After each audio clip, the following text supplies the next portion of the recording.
The orbital citadel Aurelian hung in the void like a jeweled crown suspended over the churning chaos of a gas giant.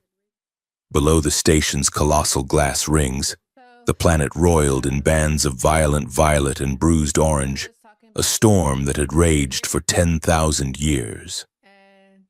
Above, within the shimmering containment fields of the citadel, civilization tried to pretend it was safe. Docking lanes teemed with traffic, ships from dozens of worlds, varying from sleek diplomatic cruisers to scarred freight haulers, jostled for position. Holographic emblems swirled through the station's artificial gravity, projecting the sigils of the Human Council and the intricate, flowing script of the sci-fi. They overlapped and merged in the air, a visual promise of the unity this summit was supposed to achieve. Dr. Cade Ryan watched the display from the viewport of the transit tube, his reflection superimposed over the distant stars. He looked tired. It was a bone-deep weariness that had settled into the lines around his eyes and the gray that flecked his temples. He was 45 years old, but in the harsh lighting of the transit pod, he felt like he had lived 3 lifetimes. As a xenobiologist and genetic engineer, Cade was used to looking at life under a microscope, breaking it down to its base pairs and protein structures. But the politics of this summit were not so easily dissected. He adjusted the collar of his formal tunic, feeling the stiffness of the fabric. He hated formal wear. He missed the smell of sterile air and chemical reagents. News feeds projected onto the curved walls of the transit tunnel. They showed crowds gathering in the lower promenade, holding signs that demanded Earth first and human purity. Rumors of extremist factions were no longer just whispers in dark corridors. They were shouted slogans. There were other whispers too, darker ones suggesting that the Seraphi hardliners viewed this peace treaty as a surrender, a weakness of their biological imperium. Cade rubbed his thumb against his palm, a nervous tic he had developed after the lab explosion in Geneva 5 years ago. That disaster had cost him his reputation and the woman he had intended to marry. It had also taught him that alliances were as fragile as glass. The Human Council had sent him here with explicit orders. Keep the Seraphi biology under human control. Understand it, catalog it. Find the weak points in their genetic armor, just in case the peace failed. It was a mandate born of fear, and Cade was the instrument of that fear. But Cade had his own agenda.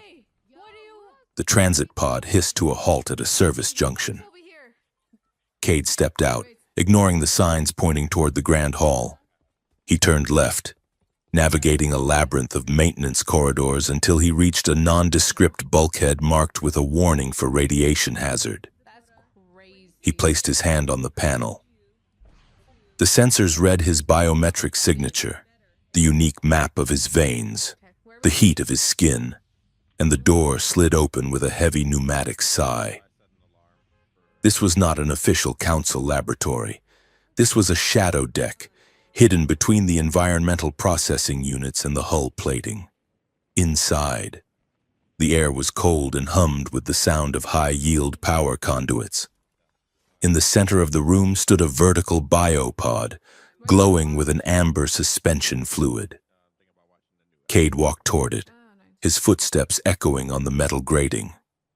He looked up, and his own face looked back at him. Suspended in the fluid was a man. He was identical to Cade in every measurable way, from the arch of his eyebrows to the slight curvature of his nose. But where Cade was weathered by gravity and stress, this figure was pristine. The body was a masterpiece of illicit science, grown in accelerated chambers that compressed decades of cellular division into months. Cloning had been outlawed across the human territories after the uprising of the Geminis 20 years ago. To create a full sentient copy of a human being was a crime punishable by immediate execution. Cade knew the law. He had written parts of the biological restriction protocols himself. He had broken them because he knew he was going to die. The threats against the summit were not just general political unrest. Cade had intercepted encrypted burst transmissions targeting the scientific delegation. Specifically, targeting him. Someone did not want a xenobiologist of his caliber examining the Seraphi too closely. He needed to be in two places at once. He needed a shield that could think, a decoy that could walk and talk and draw fire while he worked from the shadows to uncover the sabotage he knew was coming. Cade moved to the console. His fingers flew across the haptic interface. "Initiate wake cycle," he typed. The neural imprinting arrays surrounding the pod began to pulse. Fractal light patterns danced through the fluid, firing directly into the clone's optic nerves. This was the most dangerous part. A body was easy to grow. A mind was impossible to build from scratch. So Cade had copied his own. Every memory, every equation, every heartbreak, every taste of coffee, and every nightmare he had ever had was currently being burned into the synapses of the man in the tank. The fluid began to drain. The heavy glass shield hissed and retracted. The clone collapsed onto the wet metal grating of the floor, coughing violently as oxygen rushed into lungs that had never taken a breath. Cade stood back, watching with a mixture of clinical detachment and profound, stomach-churning horror. He handed the clone a thermal blanket. The man on the floor gasped, wiping slime from his eyes. He looked up at Cade. The recognition was instant. It was not the recognition of a stranger, but the recognition of looking into a mirror. "You look terrible," the clone rasped. His voice was Cade's voice, but raw, unused. Cade let out a breath he didn't realize he had been holding. "You are welcome." The clone sat up, shivering, pulling the blanket tight around his naked shoulders. He looked at his hands, turning them over, flexing the fingers. He stared at the smooth skin, devoid of the small chemical burn scar Cade had on his left knuckle. "It worked," the clone whispered. He sounded terrified. I remember the academy. I remember the explosion. I remember the coffee we had this morning. No, the coffee you had." He scrambled backward, hitting the base of the pod. A laugh bubbled up from his chest, bordering on hysteria. "I am a copy. I am the spare part." Cade stepped forward, his voice hard. "You are not a spare part. You are necessary." The clone looked up, eyes wide and manic. "I remember the plan, Cade. I have your memories. I know you built me to catch a bullet intended for you. I built you to help us survive," Cade corrected. "We are the only ones who can stop what is coming." The clone stood up, his legs shaking but finding their strength with unnatural speed. He was physically perfect, the peak of what Cade had been 10 years ago. He walked to a polished metal surface on the wall and stared at his reflection. "Ryan," the clone said suddenly. "What?" "My name. I am not Cade. I refuse to be just Cade too. I'll take our middle name. Ryan." Cade nodded slowly. "Ryan, fine. Can you stand? Can you focus?" Ryan turned, a crooked grin spreading across his face, a smile Cade hadn't worn in years. "I can stand. I can focus. I can recite the entire periodic table of Seraphi elements. But right now, I am freezing. And I have 50 years of memories that do not belong to this body crashing around inside my skull. It is loud in here. Doctor, it will settle," Cade said. "The integration takes time." "We don't have time," Ryan snapped, his humor vanishing. "The summit starts in 2 hours. You have to be at the Grand Hall. And I have to stay here in this box until you decide to let me out to play target practice. You stay here until the biostabilizers finish their cycle," Cade said. "If you go out now, you will collapse.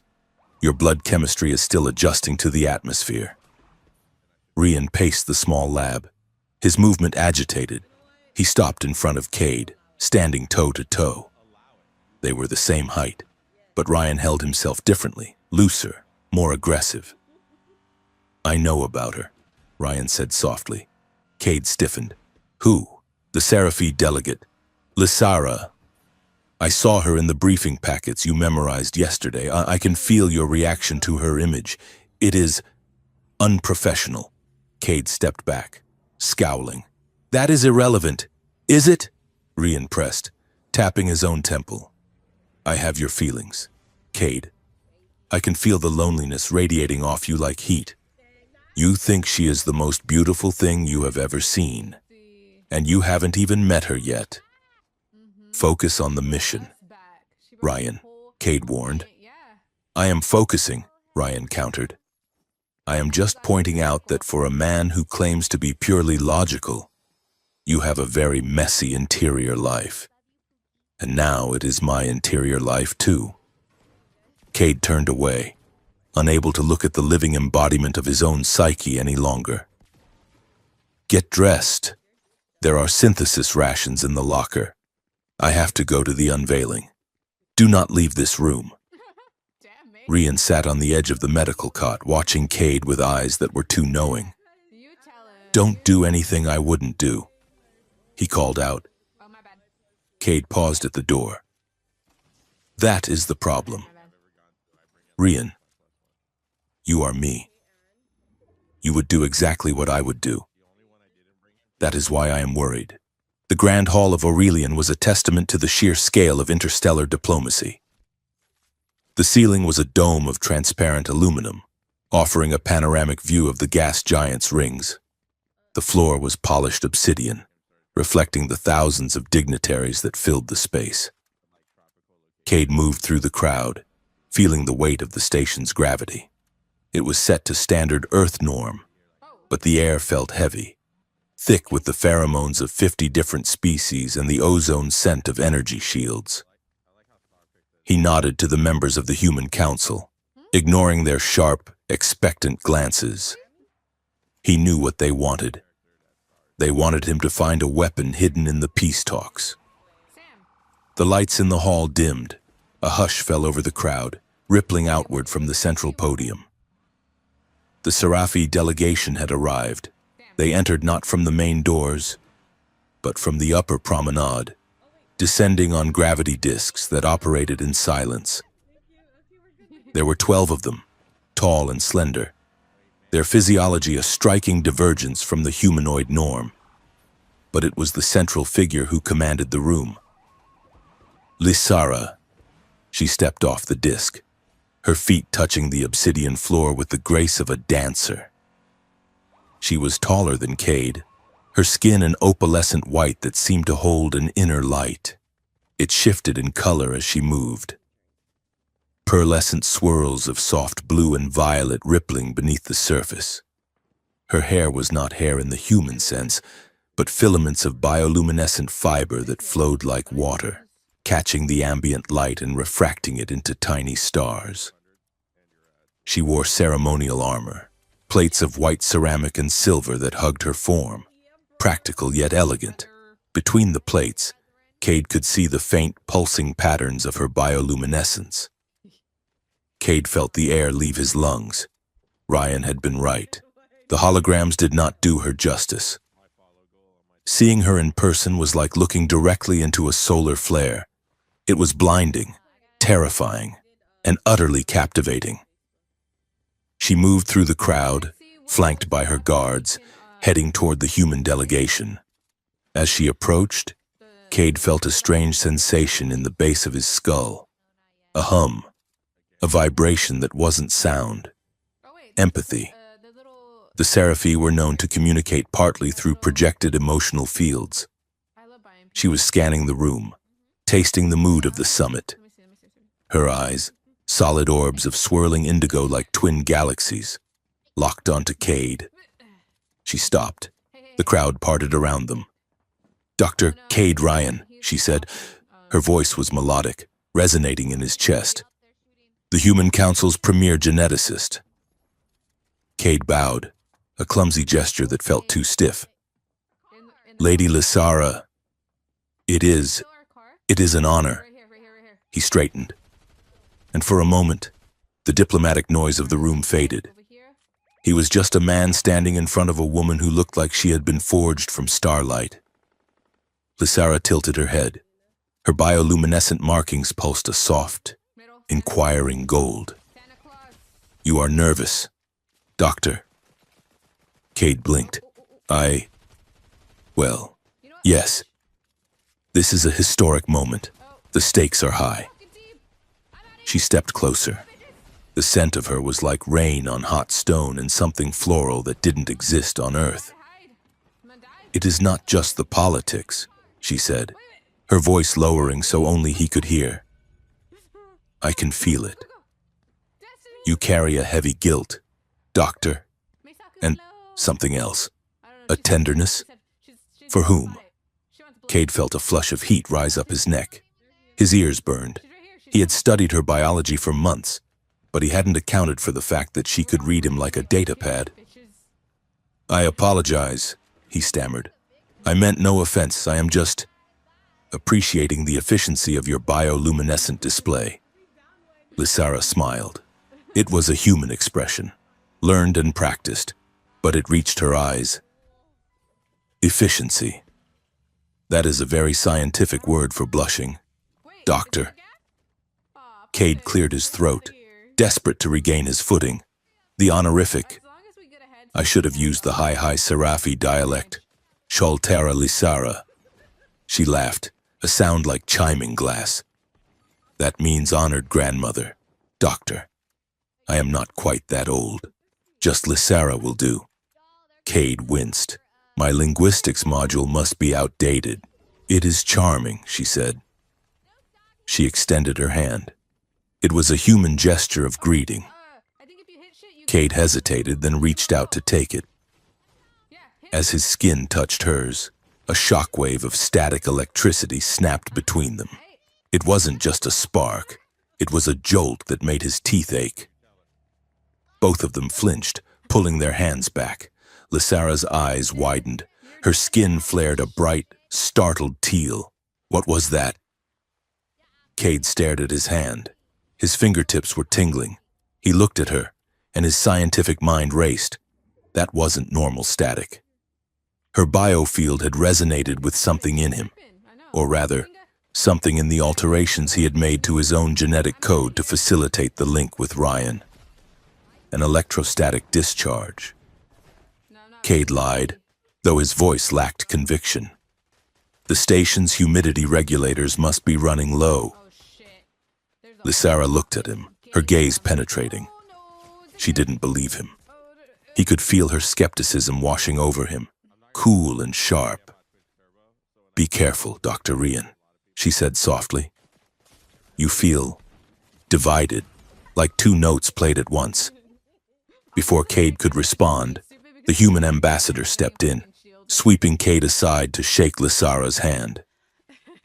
The moment was broken. The static did not return with the ambassador. Cade backed away, his heart hammering against his ribs.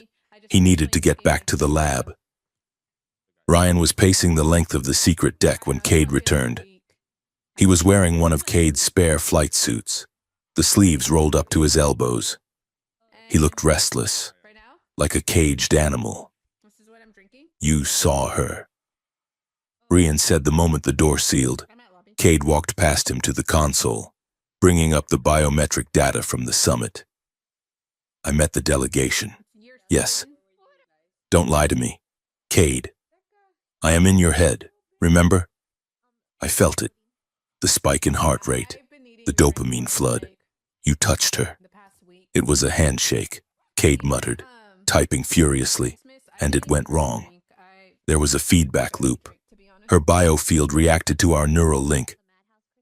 Rian stopped pacing. He leaned against the console, grinning. So, she felt me? She felt something, Cade corrected. She said I felt divided. Ryan laughed. She is good. I like her. It is incredibly unfair, you know. I have the memory of her face, the memory of her voice from the briefings. But you get the real thing. My first crush. And she belongs to my original. She doesn't belong to anyone, Cade snapped. And this isn't a game. Rian, if she can sense the anomaly, others might be able to detect it with scanners. We have to be careful. Rian's expression sobered. He looked at the screens, displaying the security schematics of the station. So what is the plan? I sit here and rot? No, Cade said. We start tonight. There is a reception for the lower delegates on the observation deck. I cannot attend. I have to analyze the data from the handshake. See if I can insulate the link. You will go. Rian straightened up. Me? You are the decoy, Cade reminded him. You need to be seen. You need to be Cade Ryan, but you have to dial it back. You are too alive, Rian scoffed. I am just right. You are dead inside.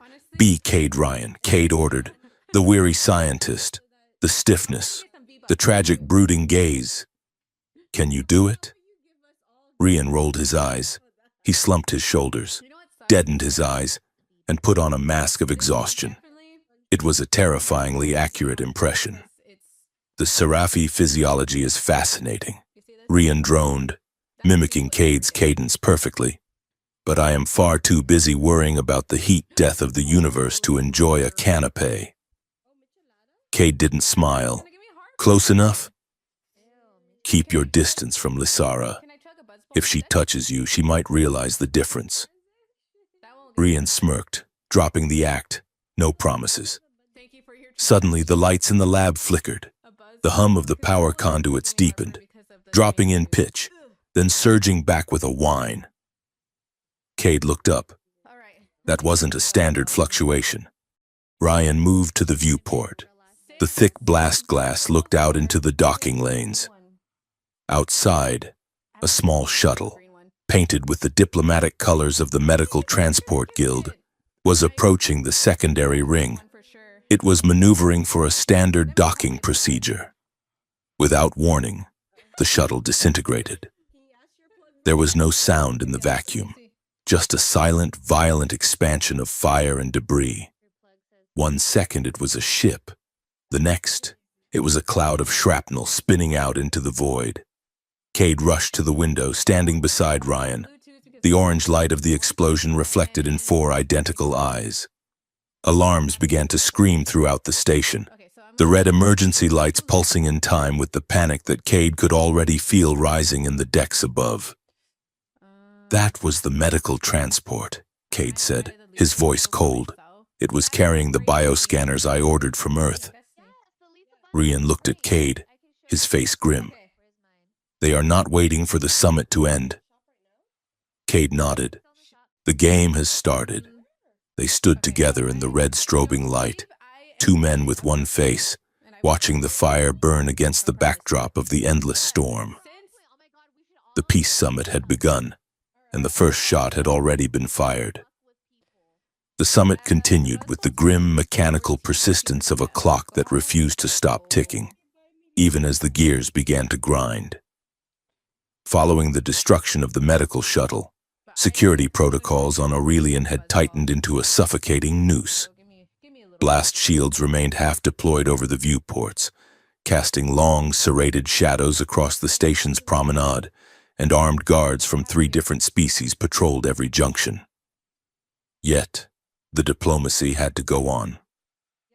The dignitaries spoke in the grand hall, their voices amplified over the low hum of anxiety that vibrated through the floorboards. They spoke of unity and shared futures, while behind the scenes, intelligence officers scrambled to analyze debris trajectories, trying to determine if the explosion was a tragic malfunction or an act of war.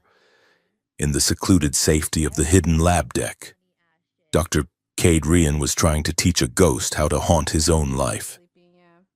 Shoulders forward, Cade corrected, his voice tight with frustration. You are walking like a predator. Ryan, you are supposed to be a xenobiologist who hasn't slept in 2 days, not a Marine. Rian stopped in the middle of the metal floor and sighed. He rolled his shoulders, exaggerating the slump until he looked like a caricature of exhaustion. He squinted his eyes, adopting a look of profound existential misery. "Like this?" Ryan asked, his voice dropping into a flat, dreary monotone. "Oh, the burden of intellect, the weight of the genome. I am Dr. Cade Ryan, and I only smile when I find a new bacterial strain." Cade did not laugh. "It is not funny. If you walk into a room radiating that kind of kinetic energy, Lysara will spot you in a second. You have to dampen it. You have to be smaller." Ryan straightened up, the vitality rushing back into his posture. "It is hard, Cade. I have your memories of being tired. Yes. I remember the back pain from the microscope and the insomnia. But this body wants to run. It wants to fight. It wants to touch things." Cade looked at his creation, and for a moment, he felt a spike of jealousy so sharp it nearly pierced his reserve. Ryan was everything Cade had been before the fire in Geneva, before the politics, before the years of compromise. Ryan was the raw potential of his own youth, unburdened by the actual passage of time. "Try again," Cade commanded, "and stop smirking." "I do not smirk." "You do internally," Ryan countered. "I have seen your subconscious. You are very sarcastic on the inside." Cade rubbed his temples. "Just get the walk right. You have your first public appearance in 1 hour." The rhythm of their days had settled into this strange, oscillating tension. When they were not drilling behavior protocols, they were bickering like siblings who had been trapped in a lift for a decade. Ryan was voracious. He consumed data pads of information about the summit, about the station, about the history of the sci-fi. He asked endless questions about the taste of real food versus the nutrient paste in the lab, about the sensation of wind, about the specific shade of blue in Lysara's eyes. That last topic was the one Cade avoided. By the time the hour was up, Ryan had managed to suppress his natural athleticism enough to pass inspection. He stood before Cade, dressed in one of Cade's formal tunics, the high collar hiding the fact that his pulse was beating a little too fast.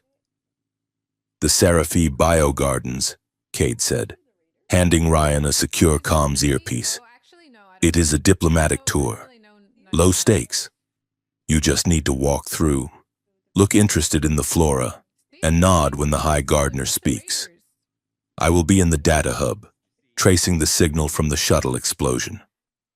Ryan adjusted the earpiece. "And if Lysara is there?" "She is the lead delegate," Cade said, turning away to check a monitor. "She will likely be there. Keep your distance. Do not engage in lengthy conversation. And for the love of logic, do not let her touch you." Ryan grinned, a flash of white teeth that Cade would never have shown to a colleague. "You worry too much, Doctor. I will be the soul of professional detachment." The Seraphie Biogardens were a miracle of terraforming engineering, a massive sphere attached to the Citadel's outer ring, housing an ecosystem imported directly from the Seraphie homeworld. Ryan stepped through the airlock and felt the breath leave his body. It was not just a garden, it was a living cathedral of light. The air was warm and smelled of ozone, crushed nectar, and something spicy like cinnamon. Gravity here was slightly lower than the station standard, allowing the flora to grow in impossible vertical spirals, crystalline trees, their trunks translucent and veined with pulsing silver fluid, rose 50 feet into the air. Their leaves were not green, but deep violet and indigo, humming softly as the air currents moved through them. Floating pollen spheres, the size of softballs, drifted lazily through the open spaces, glowing with a soft, warm amber light like miniature suns. Ryan walked down the suspended pathway, trying to remember to hunch his shoulders, but his eyes were wide. He felt a profound, aching wonder. He remembered seeing images of this in Cade's mind, but the memory was flat compared to the reality. The reality vibrated. Dr. Ryan. The voice seemed to bypass his ears and resonate directly in his chest. Rian turned. Lysara was standing by a cluster of singing ferns. She wore a gown of woven light fiber today. Simpler than her armor, but no less striking. The bioluminescent patterns on her skin were calm, shifting in slow waves of azure and pale green. Lysara, Rian said. He remembered to keep his voice level, to mimic Cade's weary timbre. I did not expect to see you away from the council chambers. She tilted her head, her eyes twin galaxies studying him. Even diplomats need to breathe. Doctor, and this place, it helps me think. The air on your station is recycled too many times. It lacks memory. She stepped closer, and Rian felt a jolt of adrenaline that he had to fight to suppress. Up close, she was overwhelming. The heat of her body radiated outward, a physical force. You seem different today, she said, her brow furrowing slightly. Rian froze. Different how? Lighter, she said, less burdened. Usually, your emotions feel like a closed fist. Today, they feel like an open hand. Rian forced a small, tight smile, the kind Cade used when he was uncomfortable. I had a good night of sleep. It does wonders for the disposition. Lysara did not look convinced. She began to walk along the path, and Rian fell into step beside her. They moved deeper into the garden, away from the main group of dignitaries and security drones. The path wound beneath an archway of glowing vines that dripped luminous sap into a small, clear pool. The ambient light was low here, intimate, lit only by the pollen spheres drifting overhead. Tell me, Cade, Lysara said quietly, using his first name with a casual familiarity that made Ryan's heart stutter. Do you believe we will actually succeed? The peace treaty. Rian looked at her. He had Cade's memories of the political cynicism, the statistical likelihood of failure, but he also had his own burning desire for a future where he could exist. I think we have to, Rian said, and his voice lost some of its practiced stiffness. It became richer, more urgent. If we don't, then everything we are doing here is just theater. And I am tired of theater. Lysara stopped and turned to face him. Her markings flared a brighter blue. That sounded honest. More honest than you have been since we arrived. Rian looked at her, and the mask slipped. He forgot to hunch. He forgot to be the tired scientist. He stood to his full height, looking down at her with a hunger he hadn't learned how to hide. I am always honest about the things that matter, he said softly. Lysara stepped closer, drawn in by the change in his frequency. She reached out, her hand hovering near his face. She traced a pattern in the air, and the bioluminescence on her own skin pulsed in sympathy. You are afraid, she whispered. I can taste it, but it is not the fear of politics. It is the fear of exposure. What are you hiding, Cade? Rian leaned in. The distance between them shrank to inches. He could see the intricate geometry of her irises. He wanted to tell her, the urge to confess, to say I am not him. I am the one who wants you, was a physical pain. I wish I could be just a man around you, Rian murmured, his voice low and rough. Not a representative, not a weapon, not a scientist, just a man.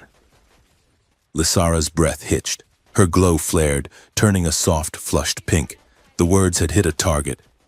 I would like that, she breathed, to just be Lysara, not the Seraphi delegate. She leaned toward him, her lips parting slightly. Ryan's pulse roared in his ears. He began to close the gap, forgetting the mission, forgetting Cade, forgetting everything except the gravity pulling him toward her. Then, the air shifted, a high-pitched whine, just at the edge of hearing, cut through the hum of the garden. Ryan's enhanced reflexes, designed for combat and survival, kicked in before his conscious mind registered the threat. He saw a pollen sphere drifting toward them, but its drift was wrong. It was fighting the air current, correcting its course. "Get down!" Ryan shouted. He grabbed Lysara by the waist and threw himself backward, twisting his body to place himself between her and the sphere. The micro-drone, disguised as a harmless drifting light, detonated. The blast was small but focused. A concussion wave of heat and shrapnel erupted outward. The force of it lifted Ryan off his feet and slammed him into the crystalline turf. He felt a searing, tearing agony in his back, as if a whip of fire had lashed across his spine. The garden's security shield snapped into place instantly, sealing off the area, but the damage was done. Ryan lay on the mossy ground, gasping for air. The pain was blinding. He could feel warm wetness soaking his tunic. Cade. Lysara scrambled over to him. She was unharmed, shielded by his body. Her face was pale, her eyes wide with terror. "Don't move," she commanded. She placed her hands directly onto the shredded fabric of his tunic, over the wounds on his back. Ryan gritted his teeth, expecting the pressure to hurt. But instead, he felt a surge of incredible heat. Lysara's hands began to glow with blinding intensity. The Seraphi were not just empaths. They could manipulate their own bioenergy to stimulate cellular regeneration in others. It was an intimate, exhausting process, usually reserved for mates or kin. Ryan groaned, arching his back as the energy flooded his nervous system. It felt like being submerged in hot water, like drinking sunlight. He could feel his flesh knitting together, the shrapnel being pushed out, the skin sealing. The sensation was overwhelming. It was not just physical healing, it was a psychic connection. He could feel her fear, her gratitude, her desperate need for him to be alive. And she, he knew, could feel him. She could feel the artificial speed of his healing, the modified density of his cells. Lysara pulled her hands back, gasping as if she had run a marathon. The glow on her skin was dimming, pulsing slowly. She looked down at him. Ryan rolled over, sitting up shakily. His tunic was ruined, stained with blood, but the skin beneath was pink and new. "You," she stammered, staring at his chest. "Your pain." It tasted different. Ryan looked at her, his vision clearing. "Different, sharper," she whispered, and mixed with joy. Wild joy. Why would you feel joy when you are bleeding? Ryan touched the tear in his shirt. He looked at her, and the crooked smile returned, weaker this time but genuine. "Maybe almost dying makes a man honest," he said. "Or maybe I was just happy I was the one bleeding, and not you." Lysara stared at him, confusion warring with affection in her eyes. She reached out and brushed a stray lock of hair from his forehead. "You are a mystery, Cade Ryan. One moment you are glass, the next you are steel." Security drones descended from the ceiling, their sirens wailing. The moment was over. While Ryan was bleeding in the garden, the man whose face he wore was deep in the bowels of the station's digital infrastructure. Cade had bypassed the standard council networks. He was physically plugged into a hardline terminal in a disused maintenance shaft, a place where the station's optical data cables converged before routing to the central processor.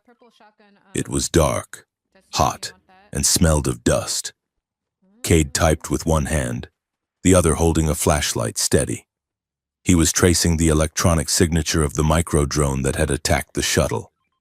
He had expected to find a trail leading to a Seraphi radical group, or perhaps a human xenophobic cell. What he found was a routing code he recognized, It was a purchasing order buried under 6 layers of shell corporations. The money trail led back to a coalition of human corporate interests, weapons manufacturers, terraforming guilds, and, chillingly, authorization codes from 2 members of the Human Council itself. They were bombing their own summit. Cade's fingers flew across the keys. He needed to know why. Peace was profitable. Why sabotage it? He broke through a firewall labeled with a low-level hazard warning. Inside, he found a directory of files. One file caught his eye. It was tagged with a clearance level that shouldn't exist. Project Echo. Cade opened it. As the data scrolled across his retinal display, Cade felt the blood drain from his face. Blueprints, genetic sequences, neural mapping protocols. It was a cloning program, but it wasn't his. The dates on the files went back 10 years, long before Cade had grown Ryan in the secret lab. These logs described a massive industrial-scale initiative to create expendable tactical duplicates of key political and military figures. Cade read the abstract. Objective: replacement of volatile leadership elements with compliant synthetic iterations. Status: Phase 2. Active. They weren't just sabotaging the peace, they were planning to replace the peacemakers. And the most terrifying detail lay in the genetic templates. Cade saw his own genome listed there, not the current version, but an older scan. They had been watching him. They had expected him to create Ryan. In fact, looking at the neural architecture diagrams, Cade realized with a sick, sinking feeling that his own breakthrough in memory transfer might have been subtly guided. Stolen research notes, accidental leaks of data that helped him solve the stability problems. Someone had wanted him to build a clone. Someone had been steps ahead of him the entire time. Cade disconnected the hard line, his hands shaking. He wasn't the master of this game. He was just another lab rat in a much larger maze. The air in the secret lab was thick with the smell of antiseptic and ozone. Ryan sat on the edge of the medical cot, shirtless. The fresh skin on his back stood out against the rest of his pale complexion. Cade paced back and forth in front of him, furious energy radiating off him in waves. "You took a bullet," Cade shouted. "Well, shrapnel. But you threw yourself in front of a bomb." Ryan looked calm, almost bored by the outburst. "That was the job, wasn't it? I am the shield, the decoy. If I hadn't moved, she would be dead."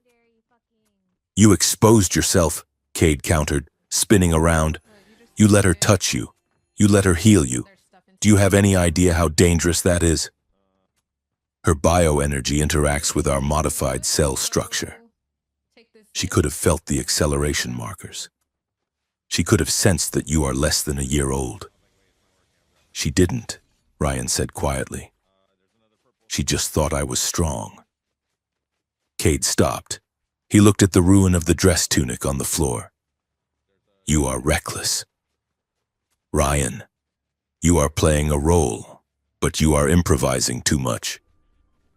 Ryan stood up. The movement was fluid, powerful. He crossed the room and slammed his hand onto the metal table, denting it slightly. "I am not playing a role," Ryan yelled, his voice finally breaking through the calm. "That is the problem, Cade, out there, in that garden. I wasn't pretending to be you, I was me." Cade stared at him. "What are you talking about?" "I felt it, Cade. When she looked at me, when she touched me." Ryan's eyes were wild, pleading. "It wasn't a memory. It wasn't something I downloaded from your brain. It was mine. The way my heart stopped, that was mine. The way I wanted to kiss her, that was mine." Cade felt a cold knot form in his stomach. Jealousy, ugly and sharp, twisted inside him. "You are confused. It is the imprint. You love her because I love her." "No," Ryan said, shaking his head. "It started that way. But today I realize that I don't want to be your copy. I don't want to be the man who stands in front of the bullet so you can have the girl. I want to be the man who lives. He took a step toward Cade. I don't want to pretend I don't love her. And I don't want to give her up to you just because you were born first. Cade stepped back, reeling. He looked at Ryan, this mirror image of himself, this creature he had grown in a jar to save his own skin, and saw a rival. You have no right, Cade whispered. You don't exist without me, and you don't survive without me, Ryan shot back. The silence that stretched between them was heavy, loaded with unsaid resentments. They were two halves of the same soul, now warring for the same space in the universe. We have a problem, Cade said, his voice trembling. Project Echo. Ryan frowned, the anger momentarily derailed. What? Cade brought up the stolen files on the main screen. They are making clones. Ryan's not just one, an army. They want to replace everyone, and they guided me to make you. We are not clever. We are part of their plan. Ryan stared at the screen, at the diagrams of bodies floating in tanks. He looked sick. So I really am just a product, he whispered. Cade looked at him, and the anger faded, replaced by a terrible guilt. No, you are my brother, and we are in this together, whether we like it or not.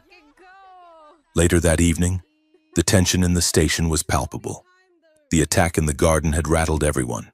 Cade, the real Cade, had returned to his official quarters to retrieve a secure hard drive. He had left Ryan there to rest, thinking it was safe, thinking no one would come to the personal quarters of a xenobiologist during a security lockdown. Ryan was sitting on the couch, staring at the wall, lost in the horror of the Project Echo files. He was still shirtless, the bandages on his back stark white. Cade was in the kitchenette, pouring a drink. His hands were shaking. The door chime rang. Before either of them could react, the door slid open. The security override code had been used, a diplomatic privilege code. Lysara stood in the doorway. I had to see if you were all right, she said, stepping inside. Her eyes fixed on the man on the couch. I felt your distress from 3 decks away. Cade. She stopped. She saw Ryan on the couch, turning to face her, his eyes wide with panic. Then she looked past him. She saw Cade standing in the kitchenette, holding a glass of whiskey, frozen in mid-motion. 2 men, 1 face. Lysara's eyes darted between them. The shock was physical. She stumbled back a step, her hand coming up to cover her mouth. The room seemed to tilt. Cade set the glass down. It made a sharp clink that sounded like a gunshot in the silence. Ryan stood up slowly. Lysara looked at Ryan. She looked at the bandages on his back. Then she looked at Cade, who was uninjured, wearing a different shirt. Her bioluminescent markings flared, a violent, blinding white flash of pure shock that lit up the dim room. No one spoke. The secret that had been keeping them alive lay shattered on the floor between them. The silence in the room was not empty. It was heavy, pressurized, and vibrating with the kind of tension that usually preceded an orbital bombardment. Lysara stood in the center of Cade's quarters, her luminous skin flaring with sharp, staccato pulses of white and jagged violet. She looked from the man on the couch, whose back was bandaged and bleeding, to the man standing by the kitchenette, holding a whiskey glass with a hand that had gone rigid. 2 men, 1 face, 1 soul, apparently sliced in half with a scalpel. She did not scream. She did not run. She was Seraphi, and she had been trained in the high courts of her people to wield silence like a blade. She closed her eyes for a second, inhaling deeply, drawing the emotional resonance of the room into her lungs. When she opened them, The galaxies in her irises were spinning with a terrifying, cold calculation. "Explain," she said. Her voice was low, trembling not with fear, but with a mixture of fury and a dark, magnetic fascination. "Now." Cade set the glass down. He stepped forward, his movements stiff, his scientist's mind already trying to calculate the blast radius of this disaster. "Lysara, please listen," Cade began, holding up his hands. "It is not what you think. It looks exactly like what I think," she cut in, circling them. She moved like a shark in the water, fluid and lethal. "You have cloned yourself, a full somatic duplicate, illegal in your territories, abhorrent in mine." "I did it to survive," Cade said, desperation sharpening his tone. He gestured to the datapad on the table. "There is a conspiracy. Assassins. I needed a decoy. I needed someone to draw fire so I could do the work required to save this summit." Lysara stopped in front of Ryan. She looked down at him. Ryan looked back, his eyes defiant, refusing to look away or act the part of a tool. "A decoy," she repeated, testing the word. "Is that what you are? A piece of equipment?" Ryan stood up. He moved differently than Cade, smoother, with a predatory grace that Cade had buried under years of lab work. He winced slightly as the movement pulled at his stitches, but he held her gaze. "I was grown in a tank 3 months ago," Ryan said. His voice was Cade's, but the cadence was rougher, less polished. "I have his memories. I have his face. But I am not a decoy. I am the one who took the shrapnel for you in the garden while he was hacking a computer." Lysara stared at him. The air between them crackled with the static charge of her empathy meeting his enhanced biology. She stepped closer, invading his personal space, her hand rising slowly. "May I?" she asked, though it wasn't really a request. Ryan nodded, his breath hitching. Lysara placed her palm flat against Ryan's chest, directly over his heart. Her eyes drifted shut. She was reading him, listening to the bioelectric thrum of his nervous system. "You burn," she whispered, her voice filled with wonder. "You are chaos, fear, yes, but mostly hunger. You want to live so badly it hurts. And there is desire, bright, red, jagged desire." She opened her eyes, meeting Ryan's. "You are screaming inside," she said softly.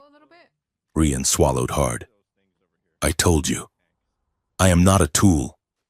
Lysara pulled her hand away, her fingertips trailing heat across his skin.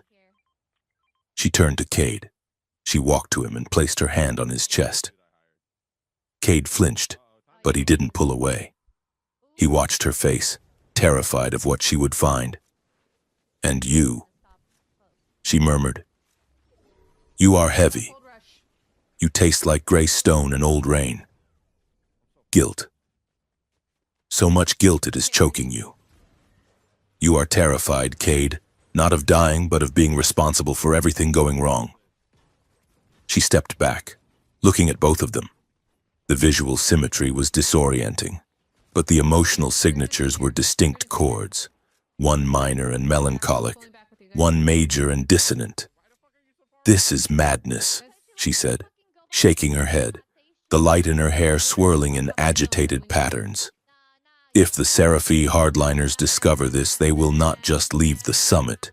They will declare war. They already suspect humanity of tampering with biological sanctity. This is proof that you play gods with your own souls." "We know," Cade said.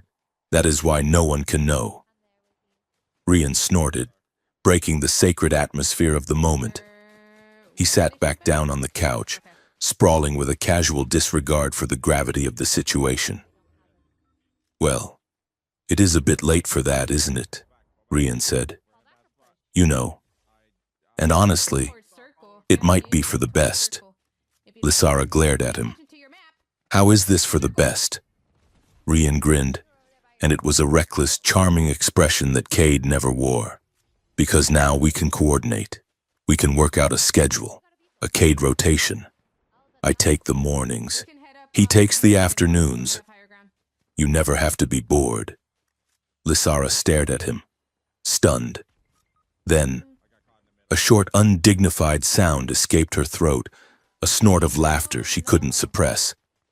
She clapped a hand over her mouth, her eyes narrowing instantly into a glare that was half amusement and half murderous intent.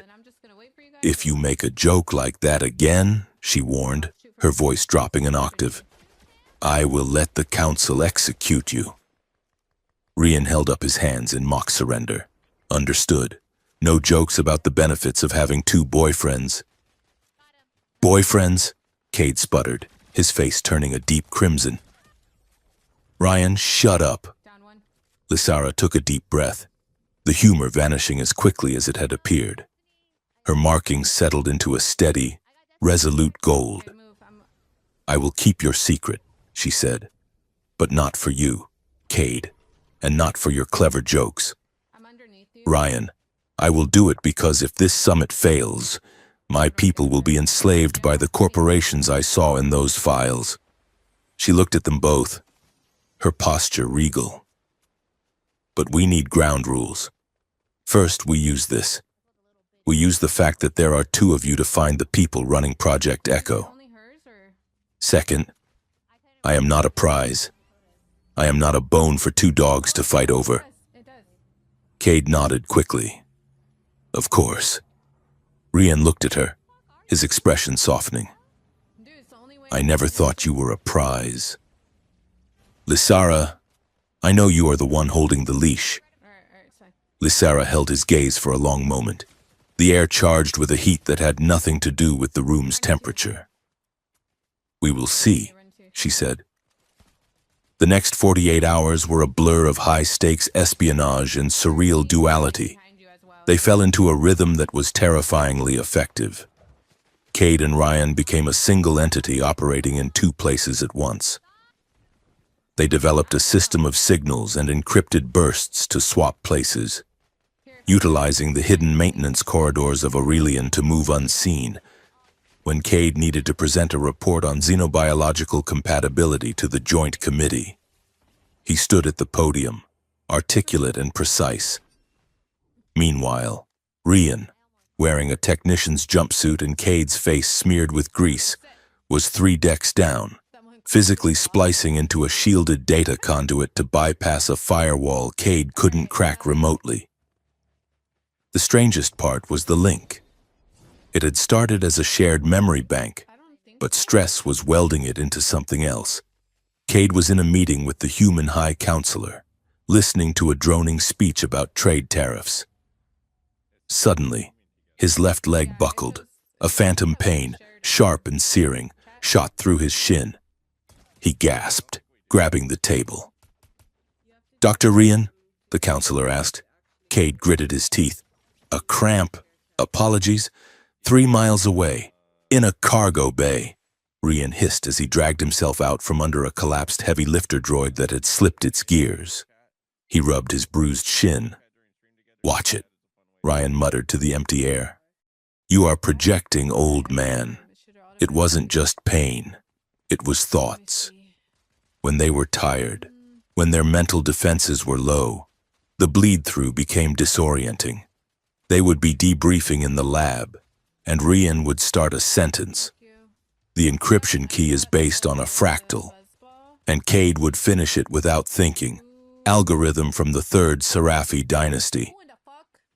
They would stop and stare at each other, the silence thick with the realization that the line between them was dissolving. But the most dangerous bleed-through was the emotion. Cade would be analyzing data samples, and suddenly, a wave of profound, aching longing would wash over him. The scent of rain and ozone, the image of Lysara's smile. He would have to grip the edge of the console, his heart hammering with a desire that wasn't entirely his own. He knew Ryan was with her. Ryan stood in the observation dome of Sector 7. It was late, the station's night cycle simulating a deep twilight. The massive curve of the glass wall looked out over the gas giant, its storms churning in slow, majestic violence below. He was not pretending to be Cade tonight. He was wearing his own clothes, a simple civilian tunic he had replicated in the fabricators. Lysara stood beside him. They were not touching, but the space between them hummed. "You did well today," she said softly. "The data you pulled from the conduit confirmed the supply lines. We are getting closer." Rian didn't look at her. He looked at the storm. "It is strange," he said. "What is?" "To remember this," he said. "I have memories of looking at storms like this when I was a boy. I remember holding my mother's hand on the colony transport. I remember the smell of her perfume. But..." He turned to Lysara, his face open and vulnerable in a way Cade's never was. "I never actually held her hand. I never smelled that perfume. I was born in a glass jar 3 months ago. I am a ghost haunting my own head." Lysara moved closer. Her empathy was picking up the jagged edges of his existential dread. "It must be lonely," she said. "It is terrifying," Rian admitted. He looked at her, his eyes searching hers. "But the worst part? The worst part is you. Me? I woke up in that tank, and before I even knew my name, I knew I loved you. It was part of the data, Cade's feelings. They were downloaded into me like software." He took a step toward her. "But since I met you, since the garden, it has changed. It is not just data anymore. I feel like I am writing new code over the old, and I don't know where he ends and I begin." Lysara looked up at him. Her bioluminescence was swirling and soft, confused patterns of pink and gray, longing and fear. She raised her hand and brushed the back of her fingers against his jaw. The touch was electric. "You are not him," she whispered. "He is iron. You are fire." Rian leaned into her touch, his eyes closing. "Then burn with me." He breathed. He lowered his head. Their faces were inches apart. He could feel the warmth of her breath, taste the ozone scent of her skin. The desire was a physical weight, crushing and absolute. Lysara's hands came up to his chest, bunching in the fabric of his tunic. She pulled him closer, then stopped. Her markings flared bright, a warning signal. She pulled back, gasping, putting a foot of distance between them. "We can't," she said, her voice shaking. Rian looked at her, dazed. "Why?" "Because if we cross this line, Solomon, if I choose you, it breaks him," she said. "And if I choose him, it destroys you. And right now, I need both of you to survive." She backed away, her eyes wet with unshed tears. "We can't shatter the mirror." "Rian." "Not yet." She turned and fled the dome, leaving him alone with the storm and the memories that didn't belong to him. In the hidden lab, Cade sat in the dark. The security feed from the observation dome played on the monitor in front of him. He had watched the whole thing. He had seen the way Rian looked at her. He had seen Lysara's hand on Ryan's jaw. And through the link, he had felt it. He had felt Ryan's heart racing. He had felt the crushing disappointment when she pulled away. And beneath that, he felt his own bitter, acidic jealousy. He laughed, a dry, humorless sound. He was jealous of himself. He was jealous of a man who was technically a biological instrument he had created. Cade reached out and activated a small holographic recording unit. He needed to talk, and he had no one to talk to. "Log entry 47, Cade said, his voice raspy. "Date, irrelevant." He looked into the camera lens, his face gaunt in the blue light. "I made a mistake. I thought I was creating a tool, a shield. I didn't think about the soul. I didn't think about what it means to give a man a lifetime of memories he didn't earn. and then tell him he isn't allowed to live them. Cade rubbed his face. I created a life without asking for consent, and now I have thrown that life into the line of fire. I look at him, and I see the man I used to be, the man who could love her without thinking about the consequences, and I hate him for it, and I love him for it. He paused, staring at the frozen image of Ryan on the screen. If we survive this, only one of us can keep her. And I don't know if I am the better man. He cut the recording. A proximity alarm pinged on his main console. The pity party was over. The work remained. Cade pulled up the decryption program he had been running on the Project Echo files. The algorithm had finally chewed through the last layer of obfuscation. He saw the names. The signature at the bottom of the order for the clone army wasn't just a corporation. It was a dual authorization. Counselor Vane, the head of the Human Security Committee, and beneath his signature, a complex flowing sigil that belonged to the Seraphi royal house, Advisor Kalen, Lysara's own uncle, the chief advisor to the Seraphi throne. Cade stared at the screen. It wasn't just a human conspiracy. It was a shadow alliance. Human militarists and Seraphi purists working together to sabotage the peace so they could implement a totalitarian control system enforced by clone soldiers and bioweapons. They want a war so they can sell the cure, Cade whispered. He hit the comms button. Ryan, Lysara, get back to the lab. I have found the head of the snake. The plan was madness, which meant it was the only option they had. The proof of the alliance, the original unalterable communication logs between Vane and Kalen, was stored in the Aurelian Quantum Archive core. It was the most secure data vault in the sector, a room suspended in a zero-gravity field, cooled to near absolute zero, and guarded by automated kill droids. To get in, they needed three things: authorization, access, and a distraction. We go in tonight, Cade said, pointing to the schematic.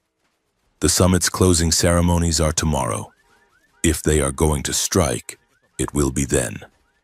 We need that proof before the sun rises. Lysara studied the map. I can get us into the outer ring.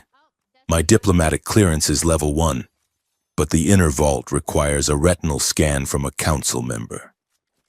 I can spoof that, Cade said. I have Vane's retinal data from the files I stole, but I need to be at the physical terminal to inject the code. That leaves the guards, Ryan said, leaning against the wall. There are 4 squads of automated droids and 2 human checkpoints. That is where you come in, Cade said. You are the distraction. Ryan raised an eyebrow. What do I do? Juggle? You be Cade Ryan, Cade said. But the Cade Ryan who has been drinking too much. You cause a scene. You flirt with the staff. You stumble into restricted areas and demand to see the manager. You pull security away from the vault entrance. Ryan smirked. So, I get to be the embarrassing drunk version of you. I was born for this. The heist began at 0300 hours. The station's lower decks were quiet, bathed in the amber glow of the night cycle. Ryan, dressed in a disheveled tuxedo he had acquired from God knows where, stumbled down the corridor leading to the archive sector. He held a bottle of champagne, singing a slightly off-key version of a popular Academy fight song. 2 security guards stepped out of the checkpoint booth. Dr. Ryan, is that you? Ryan waved the bottle. Gentlemen, officers, guardians of the galaxy, I am looking for the little room. You know, the bathroom. But the fancy one. Sir, you are in a restricted sector, the guard said, reaching for his stun baton. You need to return to your quarters. Ryan draped an arm around the guard's shoulders, leaning in with sloppy, charming insistence. But I haven't told you about the Seraphi mating rituals yet. It is fascinating. Involves a lot of... Lights. While the guards were wrestling with the intoxicated geneticist, two shadows slipped past the ventilation grates overhead. Lysara and Cade dropped silently into the secondary corridor. Lysara pressed her hand against the biolock. Her palm glowed, and the door slid open. They moved fast. The air grew colder as they approached the quantum core. Frost formed on the metal walls. Cade plugged his deck into the vault door. His fingers flew across the keys, his breath misting in the air. "Hurry," Lysara whispered, watching the hallway. "Ryan can't keep them busy forever." "I am trying," Cade muttered. "The encryption is shifting. It is biological." He adjusted the code, injecting the spoofed retinal pattern. The heavy blast doors groaned and began to cycle open. "Got it," Cade said. Suddenly, a red light flashed on his console. "Silent alarm," Cade hissed. "They know we are here. Drones!" Lysara shouted. From the ceiling panels, 3 spherical security drones dropped down, their weapons charging with a high-pitched whine. "Run!"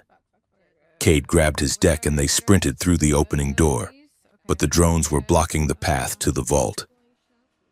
They had to veer left, diving into a narrow service conduit that ran between the cooling pipes. The space was tiny, designed for maintenance bots, not people.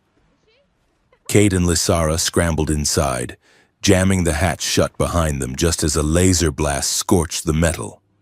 They were in total darkness, save for the faint bioluminescence of Lysara's skin. They were pressed together, chest to chest, tangled in the cramped space. The air was freezing, but the heat radiating from Lysara was intense. Cade could feel her heart hammering against his own. He could smell the ozone and flowers. Her leg was hooked over his to fit in the narrow tube. "Are you hit?" Cade whispered, his voice trembling. "No," she breathed. Her face was inches from his in the dark. The soft blue light of her markings illuminated his features. They lay there, freezing and terrified, while the drones buzzed outside the hatch. Cade looked at her, really looked at her, for weeks.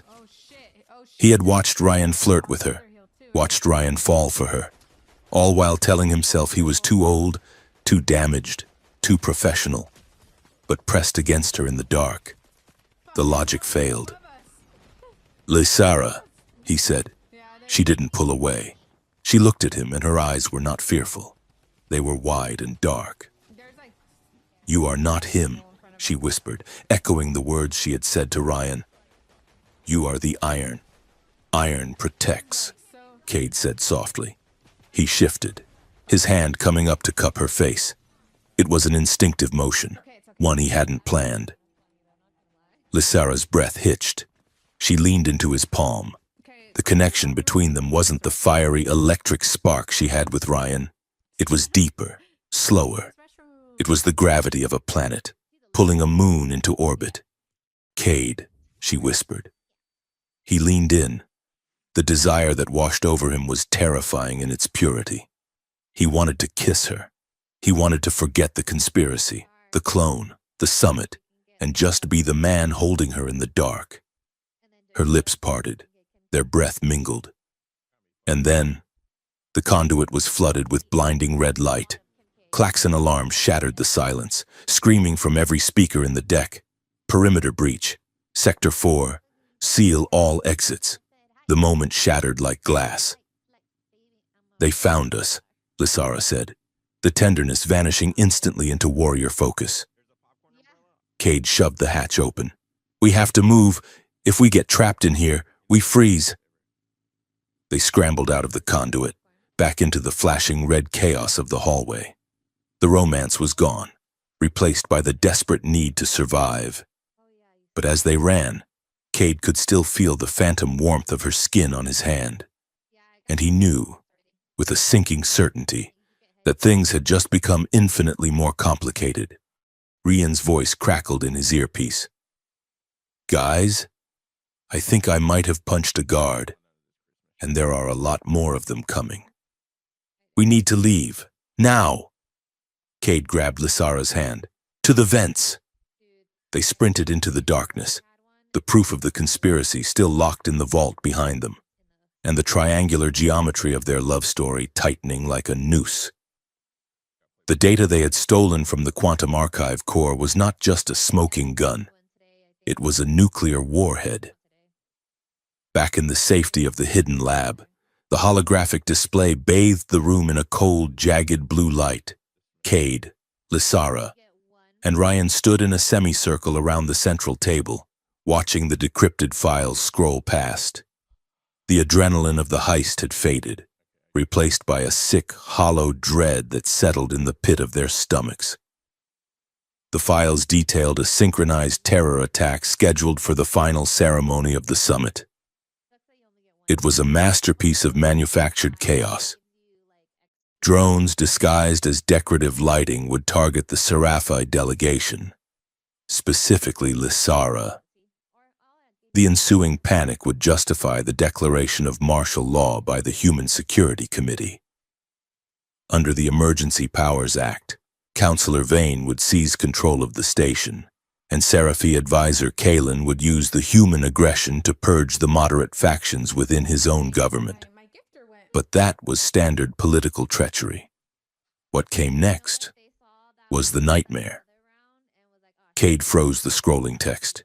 He reached out, his hand trembling slightly, and expanded a subdirectory labeled Genetic Procurement. "Look at this," Cade whispered. His voice sounded like it was coming from the bottom of a well. The screen displayed a complex double helix structure, annotated with familiar markers. It was a genetic template for a high-functioning somatic clone, designed for rapid maturation and enhanced cognitive integration. It was Ryan. Not just a generic clone. It was specifically Ryan. The file dates went back 3 years, 2 years before Cade had even conceived of the idea to clone himself. Ryan stepped closer, the blue light reflecting in his wide, horrified eyes. He read the header on the file. Subject Alpha Prime. Template source Dr. Cade Ryan.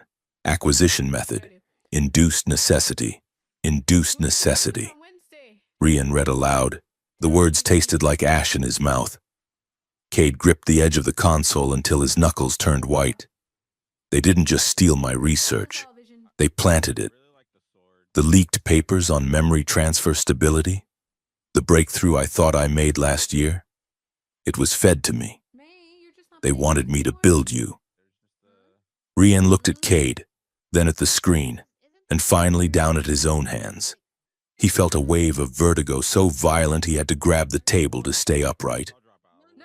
"I am not just a copy," Ryan said, his voice rising in pitch.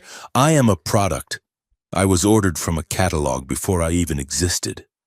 "It gets worse," Cade said, though he looked like he wanted to vomit. "Look at the design notes. Project Echo requires a viable field test of the memory transfer stability in a high-stress environment. Subject Alpha Prime will serve as the prototype for the enforcement units." "Enforcement units," Lysara whispered, her glow dimming to a ghostly gray. "They want an army of you, an army of men with your face, Cade, but without your conscience." Ryan backed away from the table. He felt like the walls were closing in, like the air in the lab was suddenly too thin to breathe. He had accepted being a clone. He had accepted being a decoy. But to be a trap, to be a tool designed by the very people they were fighting? "I am a puppet," Ryan said. "A puppet inside a puppet." "Ryan, listen to me," Cade said, moving toward him. "It does not matter what they planned. You are here now. You are your own man." "My own man?" Ryan laughed, a harsh cracking sound. "How can I be my own man when every thought in my head was put there by you, and every cell in my body was designed by them? I am a collaboration.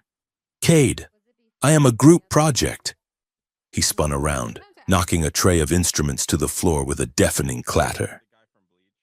"And you," Rian shouted, pointing a shaking finger at Lysara.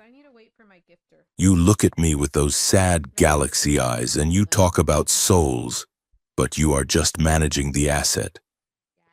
I am the complication you have to keep happy so the mission doesn't fail." "That is not true," Lysara said, her voice steady but her eyes shimmering with hurt. "I see you." "Ryan, you see a ghost!" Rian yelled. "You see a shadow of him!" He turned and stormed toward the airlock. "Ryan, wait!" Cade shouted. "You cannot go out there. It is not safe." Ryan didn't stop. He hit the release panel. "Safe? I was never meant to be safe. I was meant to be a field test. Let's go see if I pass." The door hissed shut behind him, sealing him out of the only home he had ever known. Ryan walked. He didn't know where he was going. He just let his feet carry him through the labyrinth of Aurelian service decks, keeping to the shadows, avoiding the patrols. He felt hollowed out. The anger burned hot and bright, but beneath it was a terrifying emptiness. If his memories were copied and his body was a blueprint, what part of him was real? Was his love for Lysara real, or just a chemical echo of Cade's loneliness? Was his rage his own, or just the programmed aggression of a soldier prototype? He ended up in the cargo sector, in a dimly lit dive bar called the Nebula's Edge, a place where dock workers and smugglers gathered to drink synthale and complain about the gravity. Rian sat in a dark booth in the back, nursing a drink he hadn't touched. He wore a hooded cloak he had swiped from a laundry chute, hiding his face. "Rough night?" The voice was smooth, cultured, and entirely out of place in a bar that smelled of engine grease and ozone. Rian looked up. A man stood by the booth. He was older, elegant, with silver hair and a suit that cost more than the entire bar. He held a glass of amber liquid in one hand. "Go away," Rian growled. The man didn't leave. He slid into the booth opposite Ryan, moving with the casual confidence of a predator who knows the prey has nowhere to run. "You look like a man who has lost his way," the stranger said. "Or perhaps a man who has discovered he never had a way to begin with." Ryan's hand dropped to the concealed blaster at his belt. "Who are you?" "My name is Silas," the man said. "And I know exactly who you are. Rian, or should I say, Subject Alpha Prime." Rian froze. He stared at Silas, his heart hammering against his ribs. Silas smiled. It was a charming smile, devoid of warmth. "Don't worry. I am not here to arrest you. I am here to offer you a correction." "A correction?" Silas took a sip of his drink. "Dr. Ryan, the original one, is a brilliant man, but he is sentimental. He created you to die, you know. That is the only reason you exist. To catch a bullet so he can go back to Earth and write papers about it." Rian looked away, the words stinging because they were close enough to the truth to draw blood. "He intends to decommission you," Silas continued, his voice low and hypnotic. "Once the summit is over, if you survive the assassins, Cade will terminate you. He cannot let you live. You are illegal. You are a walking crime. Do you really think he will let you walk free?" Ryan gripped the edge of the table. "He said we would figure it out." "He lied," Silas said simply. "He is a scientist. You are an experiment. When the experiment is done, you dispose of the samples." Silas leaned forward, his eyes locking onto Ryan's. "But we see your value. We see the potential in you. You are stronger than him. Faster. You have his brilliance, but none of his hesitation. You are the superior version." "What do you want?" Ryan whispered. "We want to help you take what is yours," Silas said. "We can erase the records. We can alter the biometric databases. We can make it so that you are the official Dr. Cade Rian." Rian stared at him. You want me to replace him? Permanently, Silas said. We will handle the original. You simply step into his life, his career, his status, and his relationships. Rian's breath hitched. Lysara. Silas nodded, seeing the hook land. The Seraphy woman. You love her, don't you? Of course you do, but as a clone, you are an abomination to her people. As Dr. Cade Rian, however, you are a hero, a partner. You could have a life with her, a real life, not hidden in the lab, not sharing time. Yours. Rian looked down at his hands. He imagined it, walking into the grand hall with Lysara on his arm. No secrets, no hiding. Being the man she looked at with that soft, wondering expression, it was a poison, and it tasted sweet. Why? Rian asked. Why help me? Because we need a visionary in the council, Silas said. Someone who understands the future. Someone like you. Rian hesitated. Every instinct he had screamed that this was a trap. But the pain in his chest, the feeling of being a disposable copy, a second-choice soul, was so loud it drowned out the warning bells. Tell me the plan, Rian said. While Rian was making a deal with the devil in a dark bar, Cade and Lysara were in the belly of the station, hiding in a disused maintenance bay. They had left the lab shortly after Rian stormed out, intending to search for him, but security patrols had forced them into the lower ducts. Now, they were waiting for a shift change, sitting on crates in the gloom, illuminated only by the faint rhythmic flashing of a service light. The silence between them was thick with the things they hadn't said. He is right, you know, Cade said, breaking the silence. He was staring at the floor. Lysara looked up. Her armor was scuffed, her hair losing some of its starry luster. About what? About being a prototype, Cade said. He looked at his hands, hands that were identical to Ryan's, but older, scarred. When I look at him, I don't just see a clone. I see the man I could have been if I hadn't been so afraid all my life. He looked at Lysara. He is brave. He is reckless. He feels things with a purity I lost 20 years ago. Of course you are drawn to him. How could you not be? He is the best parts of me, without the damage. Lysara stood up. She walked over to him, her movements slow, deliberate. You think that is what I see? She asked softly. A better version of you? Is it not? Cade asked, his voice cracking. Lysara shook her head.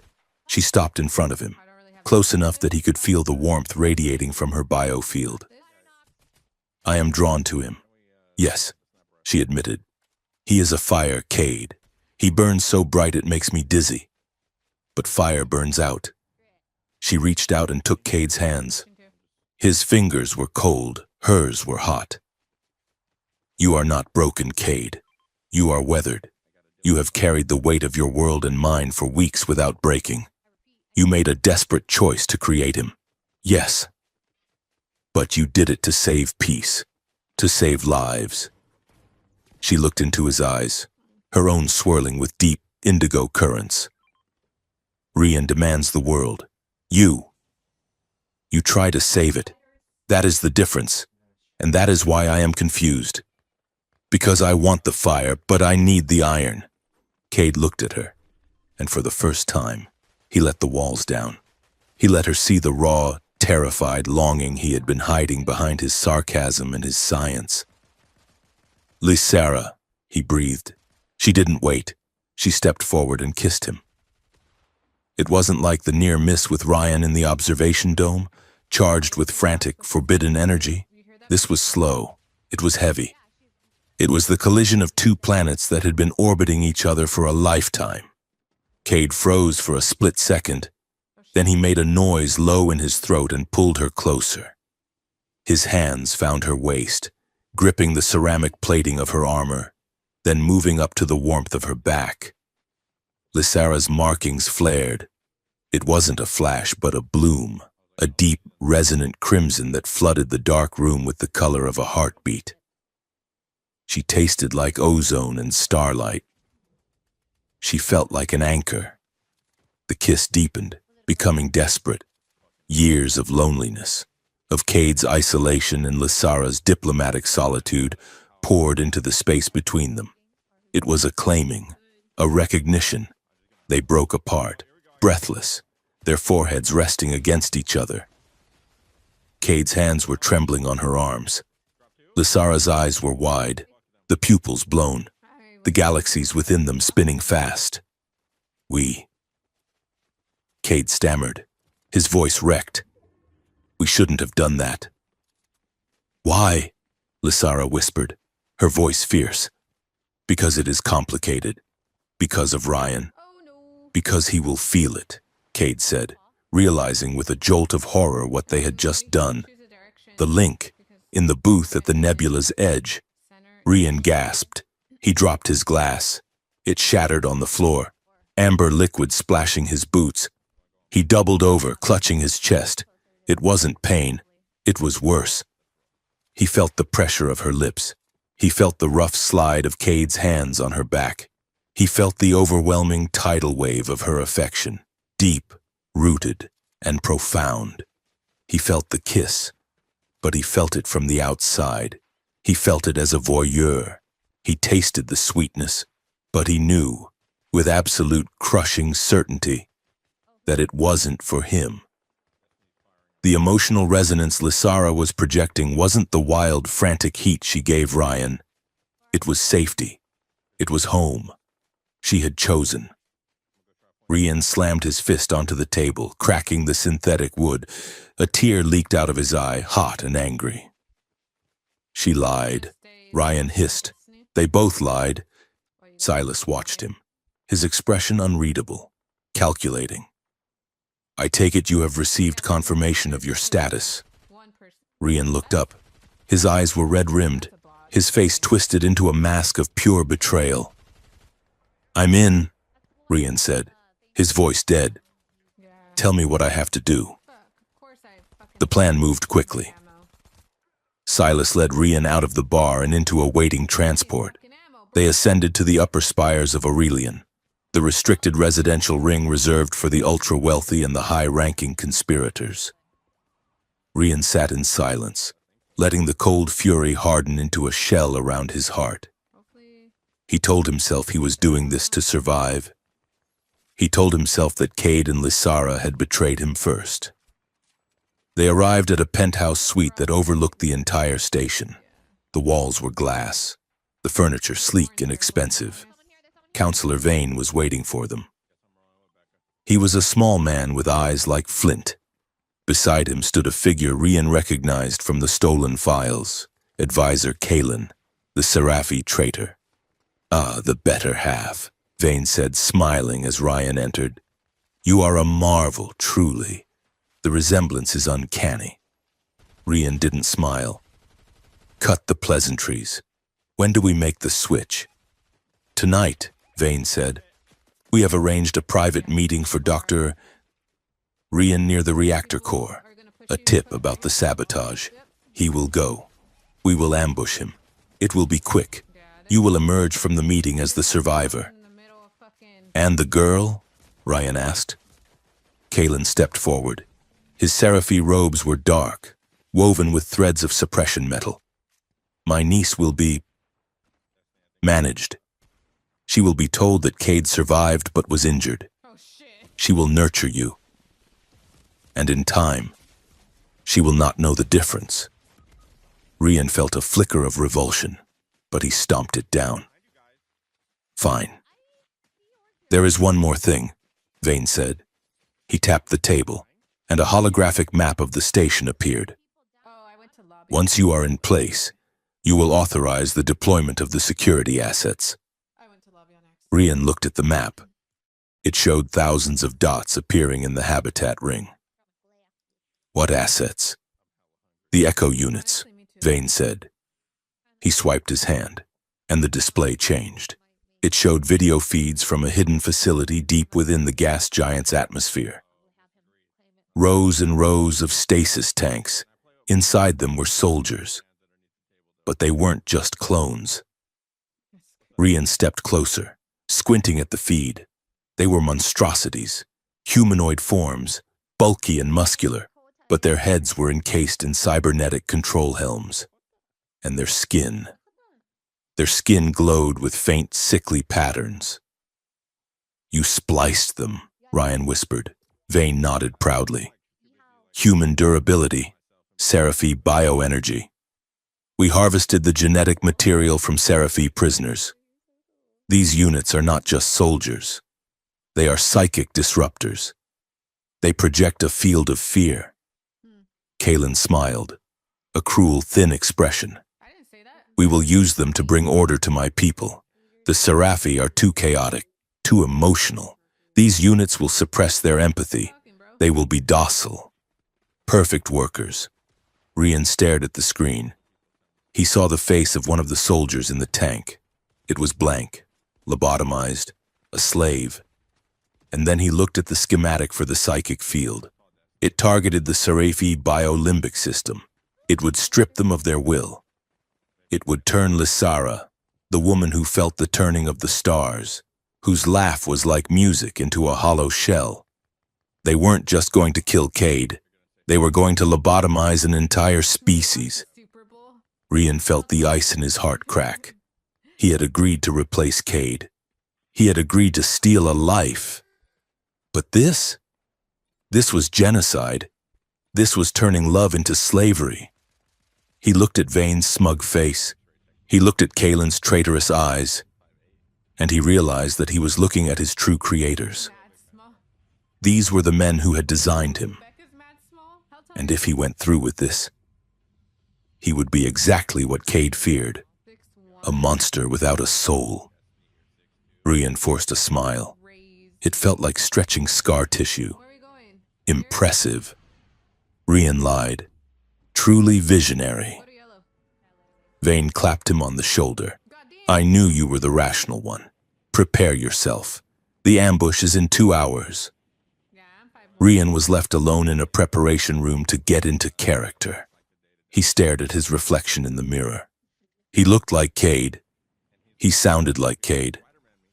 But Cade would never have let it go this far. Rian closed his eyes. He reached out with his mind, trying to find the link he had been trying to block for the last hour. It was there. Faint. Thrumming with guilt and worry. Cade was looking for him. Ryan opened his eyes. He wasn't Cade. He was Ryan. And Ryan, he decided, was going to go out with a bang. He grabbed a datapad from the desk. He didn't have access to the main comms array, but he could send a short-range burst on a coded frequency, the one Cade used for the lab equipment. He typed quickly, his fingers flying. Sector 9. Reactor core. 0200 hours. Ambush. He paused. He wanted to write so much more. He wanted to scream at them for the kiss. He wanted to tell Lysara he loved her. He wanted to tell Cade he hated him. But there wasn't time. And he wasn't sure he deserved to say those things anymore. He added one final line. "I'm in too deep. I don't know if you can forgive me, but I'm going to try to fix this, even if it kills me." He hit send. The datapad beeped. Transmission sent. Rian set the pad down. He smoothed the front of his tunic. He checked the blaster at his hip. He looked at his reflection one last time. "Time to be the decoy," he whispered. He turned and walked out the door, heading toward the reactor core and toward the end of his short, violent life. In the maintenance bay, Cade's wrist comp vibrated. He looked down. His eyes widened. Lysara leaned over his shoulder. "What is it?" Cade read the message. His face went pale. "It's Ryan," he said. "He is with them." Lysara gasped. "He joined them?" "He is inside," Cade corrected. He looked at the last line of the message. "And I think he just realized he made a mistake." Cade stood up. pulling Lysara with him. Sector 9. That is the trap. They are going to try to kill me there. Lysara's eyes flashed with dangerous light. Then let's make sure they are disappointed. They began to run, racing against the clock, toward the reactor core where two men with one face were about to collide with destiny. The grand atrium of Aurelian was an architectural marvel designed to induce a sense of divine insignificance. The floor was not metal, but a seamless expanse of hyperglass, transparent and terrifyingly strong, suspended directly over the churning atmosphere of the gas giant below. To walk across it was to walk on the storm itself. Thousands of delegates from 100 worlds filled the space, a sea of diplomatic silk, ceremonial armor, and chitinous formal wear. Above them, holographic banners snapped in the recycled air currents, projecting the twin sigils of the Human Council and the sci-fi High House. The air smelled of expensive perfume and high-voltage anxiety. In a secure maintenance alcove overlooking the atrium, Dr. Kadrian watched the gathering storm on a cluster of stolen monitors. Beside him, Lysara adjusted the vambraces of her ceremonial armor. Her bioluminescence was dim, pulled tight against her skin like a shield. He sent the message, Cade said, his voice rough. He looked at the datapad Ryan had used to warn them. I am in too deep. A Seraphi guard, one of the few loyalists Lysara had managed to smuggle in, scoffed. Or it is a trap. He agreed to replace you. Doctor. He walked into their arms. Why should we trust a copy that has already turned once?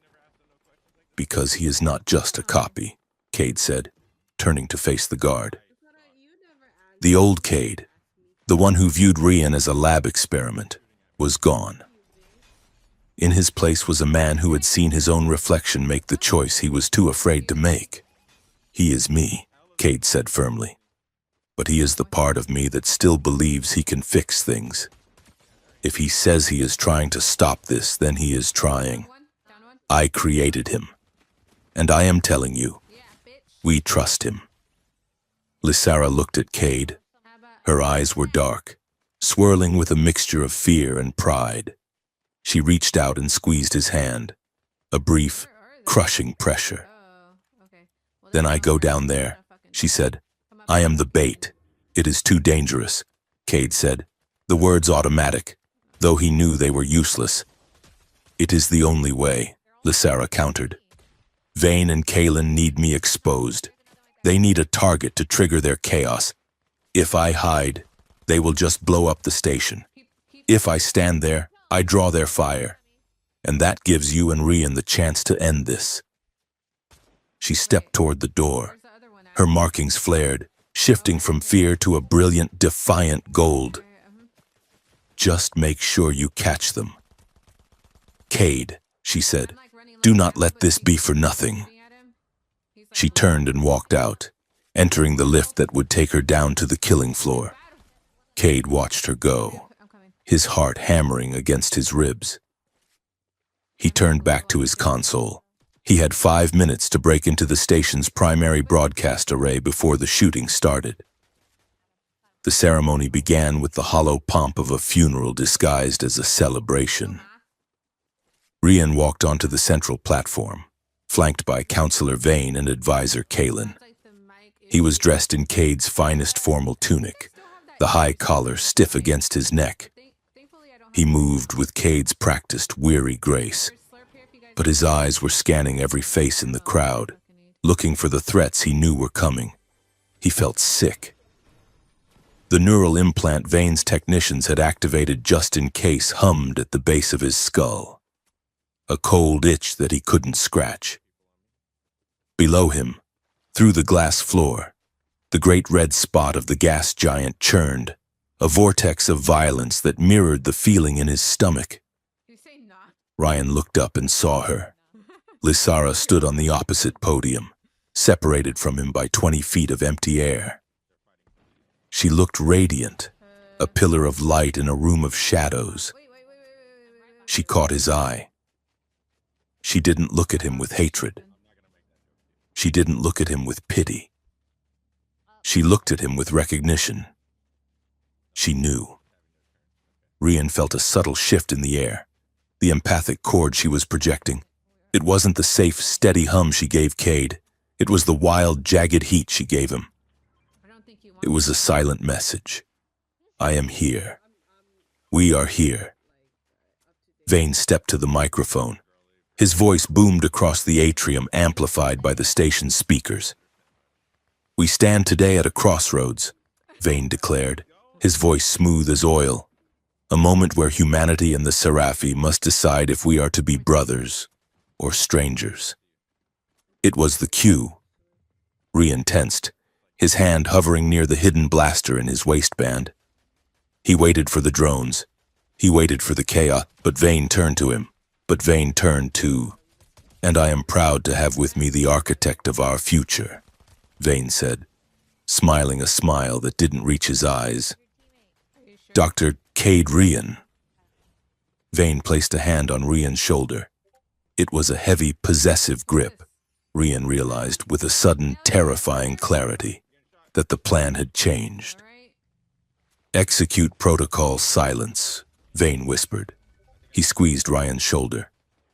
Pain. It wasn't like the shrapnel in the garden. It was white-hot, absolute agony that exploded in Rian's brain. The neural control chip didn't just suggest a command, it hijacked his motor cortex. Rian gasped, his vision whiting out. He tried to move his legs, to run, but they were no longer his. His body was a puppet, and Vane held the strings. The decorative light orbs floating above the crowd suddenly stopped their gentle drifting. Their casings snapped open, revealing the dark, ugly barrels of pulse rifles. Screams erupted from the crowd as the drones locked onto targets. But Rian couldn't look at the crowd. His right arm was rising. He fought it. He screamed inside his own mind, commanding his muscles to stop, to freeze, to drop the weapon. But his hand moved with mechanical precision. He drew the blaster from his belt. He turned toward the opposite podium. He aimed directly at Lysara. No! Rian screamed, but the sound died in his throat, strangled by the neural clamp. His jaw was locked tight. Tears leaked from his eyes, hot and stinging.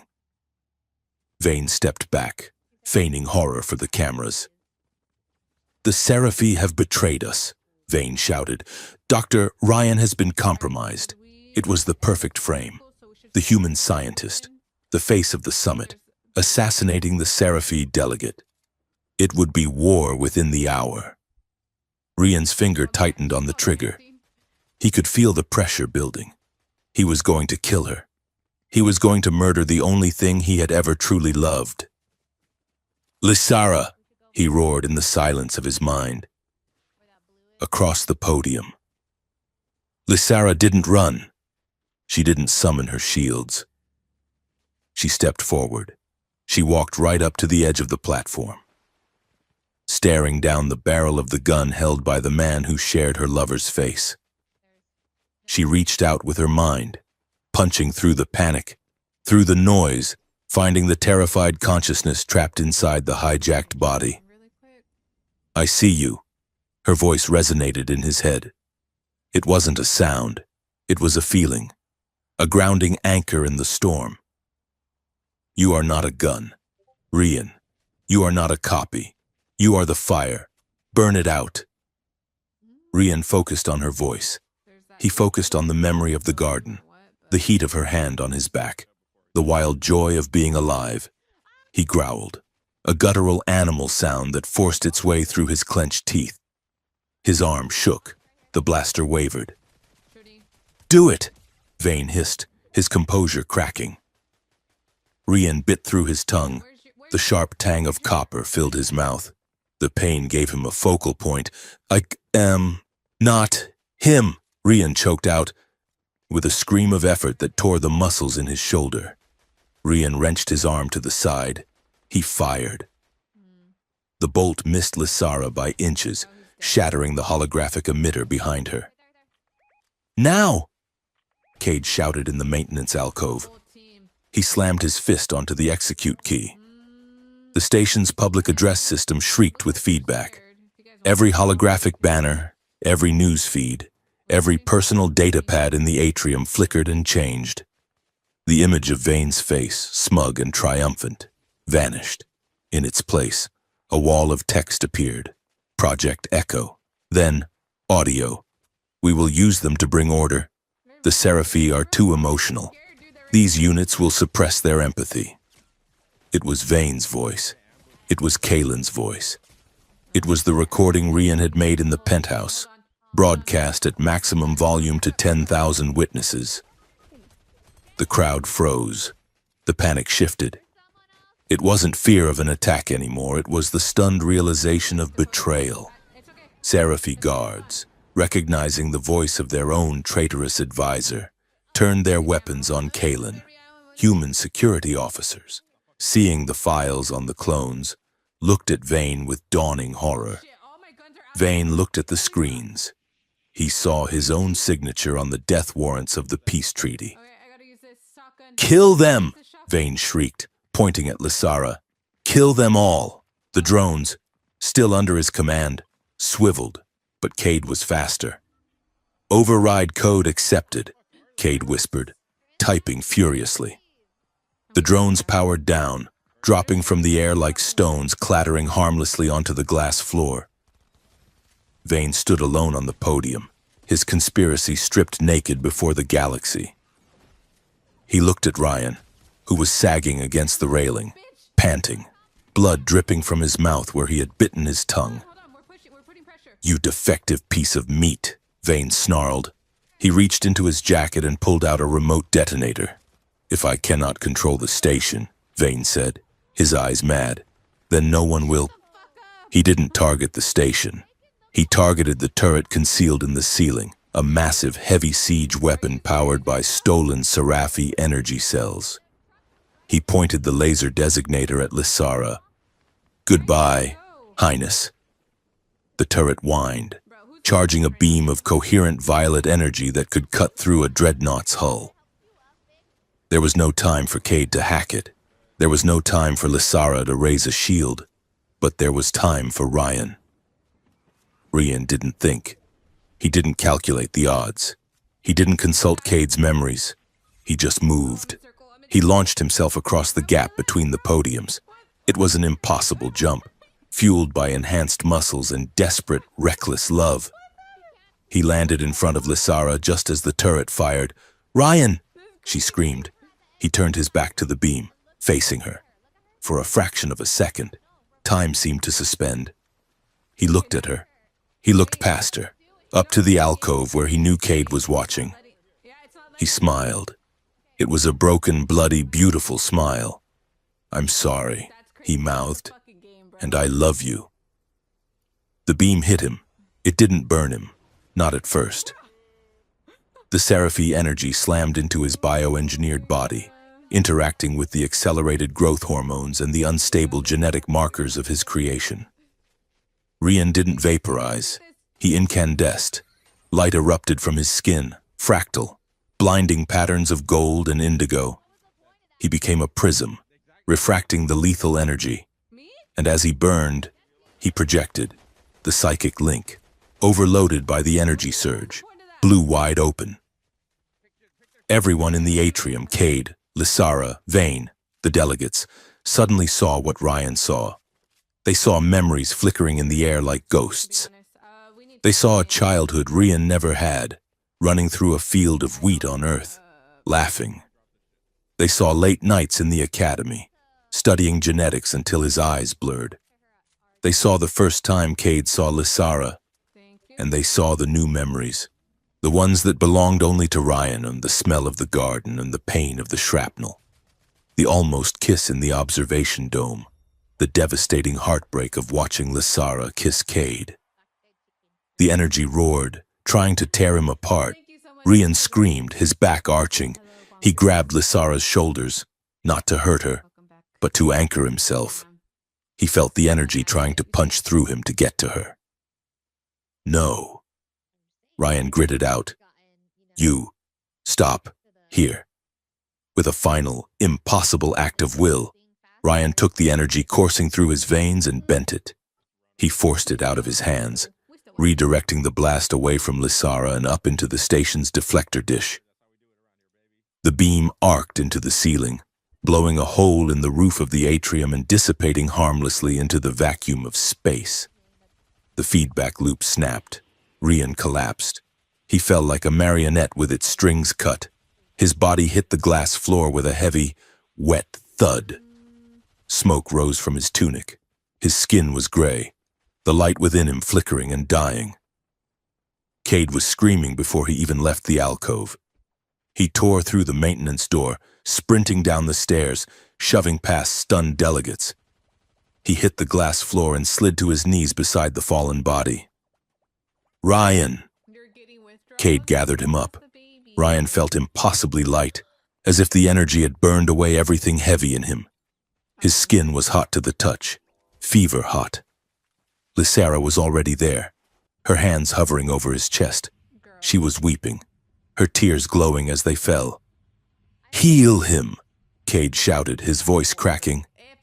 Lysara, do it, I am trying, she sobbed. She pressed her hands to his chest, pouring every ounce of her bioenergy into him. But there was nothing to grab onto. Ryan's cellular structure had unraveled. The acceleration that had given him life was now accelerating his death. His organs were shutting down, one by one. Ryan's eyes fluttered open. They were cloudy, the bright hazel fading to dull gray. Hey, Ryan whispered. It was a wheeze, barely audible. Don't talk, Cade said, clutching Ryan's hand. Save your strength. We are going to get you to a tank. We can fix this. I can fix this. Ryan smiled weakly. A trickle of blood ran down his chin. You can't fix. Entropy. Doctor, Ryan murmured. His eyes drifted to Lysara. Did I do it? You saved everyone, Lysara whispered, stroking his hair. You saved us all. Ryan, good, he breathed. I didn't want to be just a backup. He coughed, a wet, rattling sound that shook his whole frame. He looked at Cade, and for a moment, the old spark of humor flickered in his eyes. At least, he gasped, squeezing Cade's hand with the last of his strength. At least we'll have something dramatic to tell the grandkids. Cade let out a sound that was half laugh, half sob. Yeah, we will.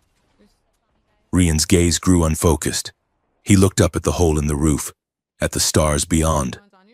It feels real now, Ryan whispered. The pain, the love, it's mine. He lifted his hand. It was shaking violently. He reached out and touched Lysara's cheek. Then, he reached out with his other hand and touched Cade's. He held their faces, connecting the three of them one last time. Live, Ryan whispered, really live. For all three of us. His hands slipped. The faint bioluminescence that had been clinging to his skin flared one last time. A brilliant, blinding flash of pure white light, and then vanished. Ryan's chest stopped moving. The atrium was silent. 10,000 people watched, holding their breath. Cade sat on the glass floor, holding the body of the man who had worn his face. He rocked back and forth, silently, tears streaming down his cheeks.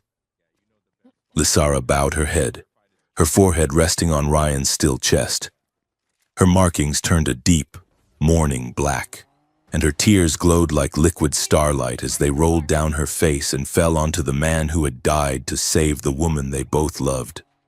Security forces swarmed the podium, tackling Vane and dragging him away. But Cade didn't look up. He didn't care about the justice.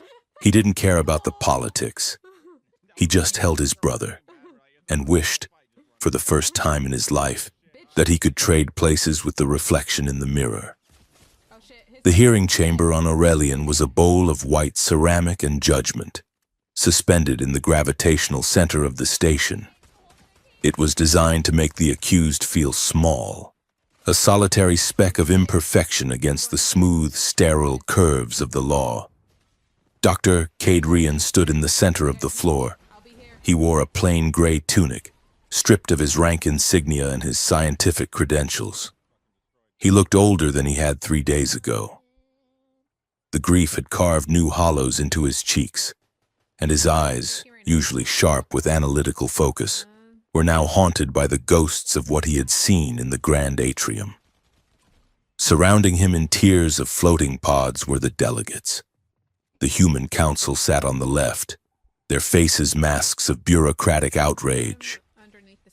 The Seraphi delegation sat on the right, their bioluminescence dimmed to a somber morning violet. The air was recycled and cold. It smelled of ozone and the faint metallic tang of fear that Cade could not wash off his skin. High Counselor Vance, the interim leader following Vane's arrest, leaned forward from the central podium. "Dr. Ryan," Vance said, his voice amplified so it seemed to come from the walls themselves. "You stand accused of violating the Genetic Sanctity Act, the interstellar cloning prohibition, and the reckless endangerment of the Peace Summit. You created a sentient biological duplicate. You harbored him, and you allowed him to impersonate a council official. How do you plead?"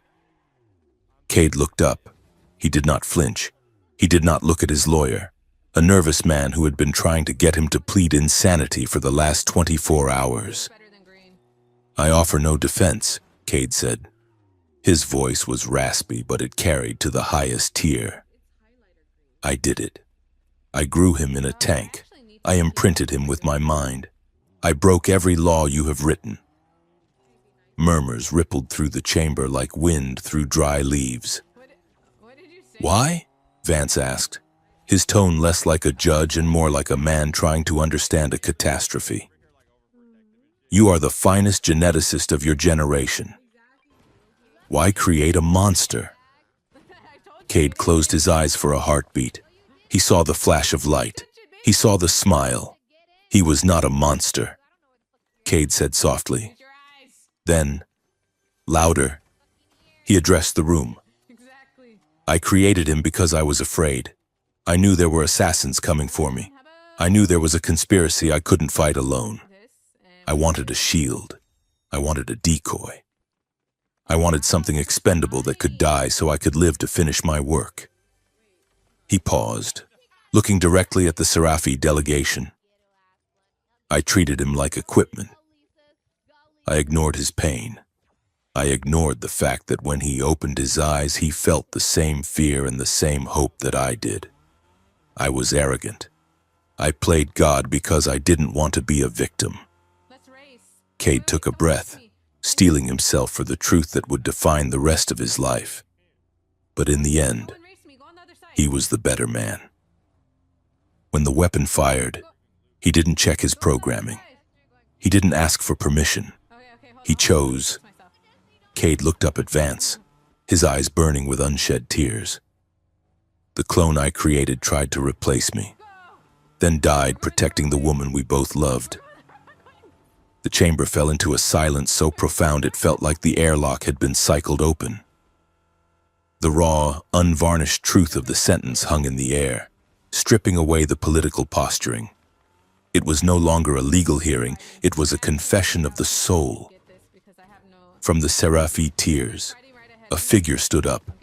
It was Lysara. She was not wearing her armor today. She wore a long, flowing robe of midnight blue, the color of deep space. Her bioluminescence was soft, a steady, rhythmic pulse of white light that signified truth. She floated down to the floor, landing beside Cade. She did not look at him. She looked at the judges. "I wish to speak for the deceased," Lysara said. Her voice was melodic, but it held the weight of a collapsing star. Vance hesitated, then nodded. "Proceed." "Lady Lysara." Lysara turned to face the assembly. "You call him a violation," she said. "You call him a copy.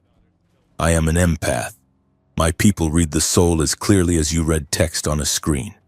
And I tell you this, Rian was real. She walked slowly around the circle, her markings flaring with the memory of him. I felt him. His emotions were not echoes. They were bright. They were fierce. He was often reckless. Yes, he was impatient. He burned with a hunger to experience everything he had been denied, but he was never cruel. She stopped in front of the human council. He loved with a purity that shames us all. He knew he was made to die. He knew he was considered an abomination by the laws of both our worlds. And yet, when the fire came, he did not run. He did not hate the man who made him. He did not hate the woman who could not fully choose him. He stepped into the light and he gave everything. Lysara's voice broke, just for a second, before she steeled herself. If you judge Cade Rian today, you judge the man who made the mistake. But you must also honor the man who fixed it. They were one soul, split in two, and the half that died took the best of us with him. She turned back to Cade, and for the first time since the atrium, she touched him. She took his hand in front of the entire galaxy. Her skin glowed, the light bleeding into his own pale hand. Do not punish the survivor for the sacrifice of the hero, she whispered. The political resolution was not swift, but it was decisive. The image of Ryan's sacrifice, broadcast to every screen on the station, had made him a martyr.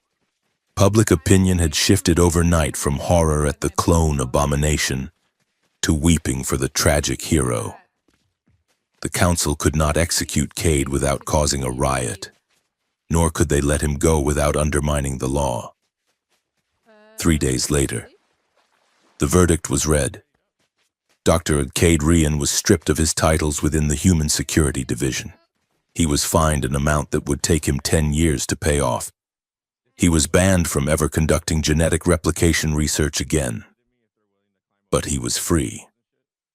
More importantly, the council issued a new decree, the Sentient Rights Amendment, colloquially known as the Rian Charter. It stated that any biological entity, regardless of its origin or method of creation, that displayed self-awareness and capacity for choice, was entitled to the full protection of the law. It was a piece of paper, but it changed the definition of life in the sector. Lysara did not stop there. In the closed-door negotiations that followed, she used the leverage of the crisis and the Seraphi role in stopping the conspiracy to rewrite the peace accords. She demanded and received a total ban on the Project Echo technology. She established a joint Human Seraphi Oversight Committee to monitor biological experimentation, ensuring that no species would ever be harvested or weaponized again. She turned the tragedy of her lover's death into the shield that would protect the future. The observation dome on Deck 12 was small, quiet, and far away from the bustle of the repairs being done to the grand atrium. It was night on the station. The gas giant below was a swirling tapestry of bruised purple and black. In the center of the room, a small crystal obelisk floated in a magnetic suspension field. It was simple, unadorned, save for a single line of text etched into the facet. Rian, who chose who he was, not who he was made to be. Cade and Lysara stood before it. They were alone. The politicians had gone. The cameras were off. It was just two people in the empty space where a third should have been. Cade held a bottle of synthetic whiskey, the cheap kind Ryan had developed a taste for in his short life. He poured a small amount onto the floor beneath the crystal. He would have hated this, Cade said, a small, sad smile tugging at the corner of his mouth. A crystal rock in a quiet room? He would have wanted a parade, or at least a jukebox. Lysara laughed. The sound was wet with tears, but it was genuine. He would have wanted a statue, a very large one, preferably with him holding a blaster in one hand and a cocktail in the other. He was so vain, Cade said, shaking his head. Do you remember the first time I let him out of the lab? He spent 20 minutes looking at his reflection in the shop windows. He told me I was wasting our face by frowning all the time. Lysara smiled, her markings swirling with a soft, nostalgic pink. He flirted with the medical drone that stitched him up after the garden attack. A machine. Cade. He asked if it had a name. Cade chuckled, the sound mixing with a sob that caught in his throat. He told me, right at the end, that at least we would have a dramatic story for the grandkids. Lysara's smile faded. She reached out and touched the floating crystal. He lived a lifetime in 3 months, she whispered. He was so hungry for it. He wanted to eat every meal, touch every texture, feel every emotion. Cade looked at her. He taught me that I was sleepwalking. Lysara. I was 45 years old, and I hadn't really been alive since I was 20. He woke me up. They stood in silence for a long time, watching the crystal spin slowly in the air. Later, they sat on the floor of the dome, shoulder to shoulder, leaning against the thick glass of the viewport. The storms raged silently below them. Lysara shifted, pulling her knees to her chest. I still feel him, she said quietly. Cade looked at her. In the biofield? She nodded. It is like a warmth at the edge of perception, like a song you can't quite hear but you know is playing in the next room. When I close my eyes, I can still taste his joy. I dream about him, Cade admitted.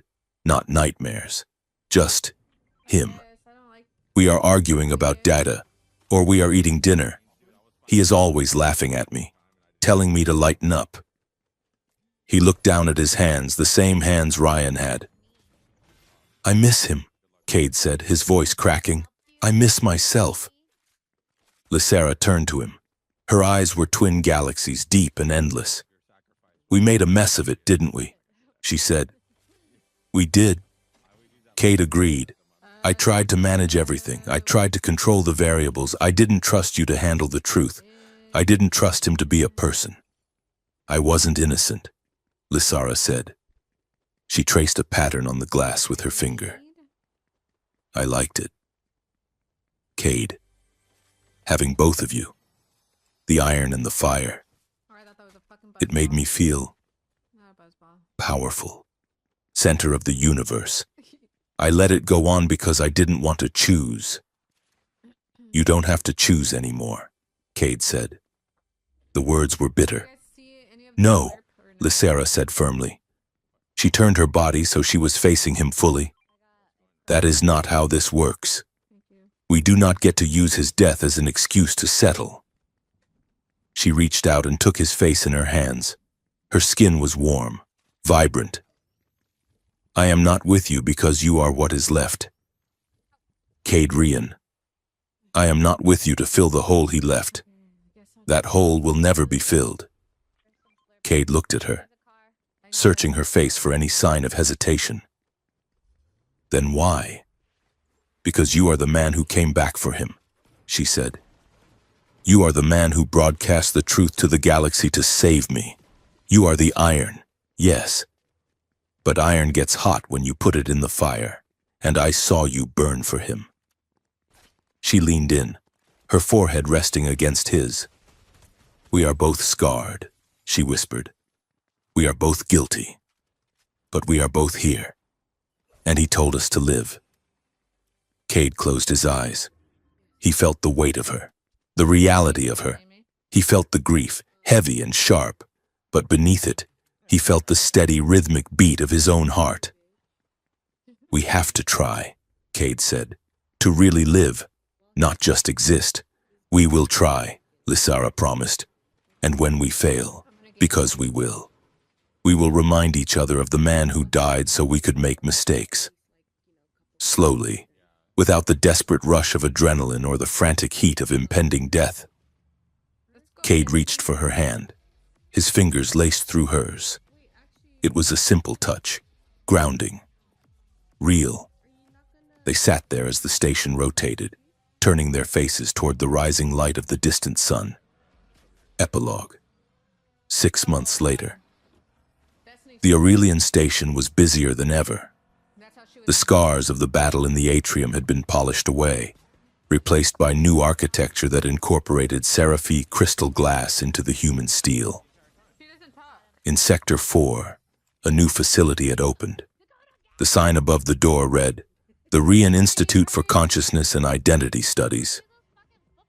Inside, it was not the sterile, cold lab Cade had once worked in. There was music playing, something loud and rhythmic with a heavy bass line. The walls were painted in shifting colors.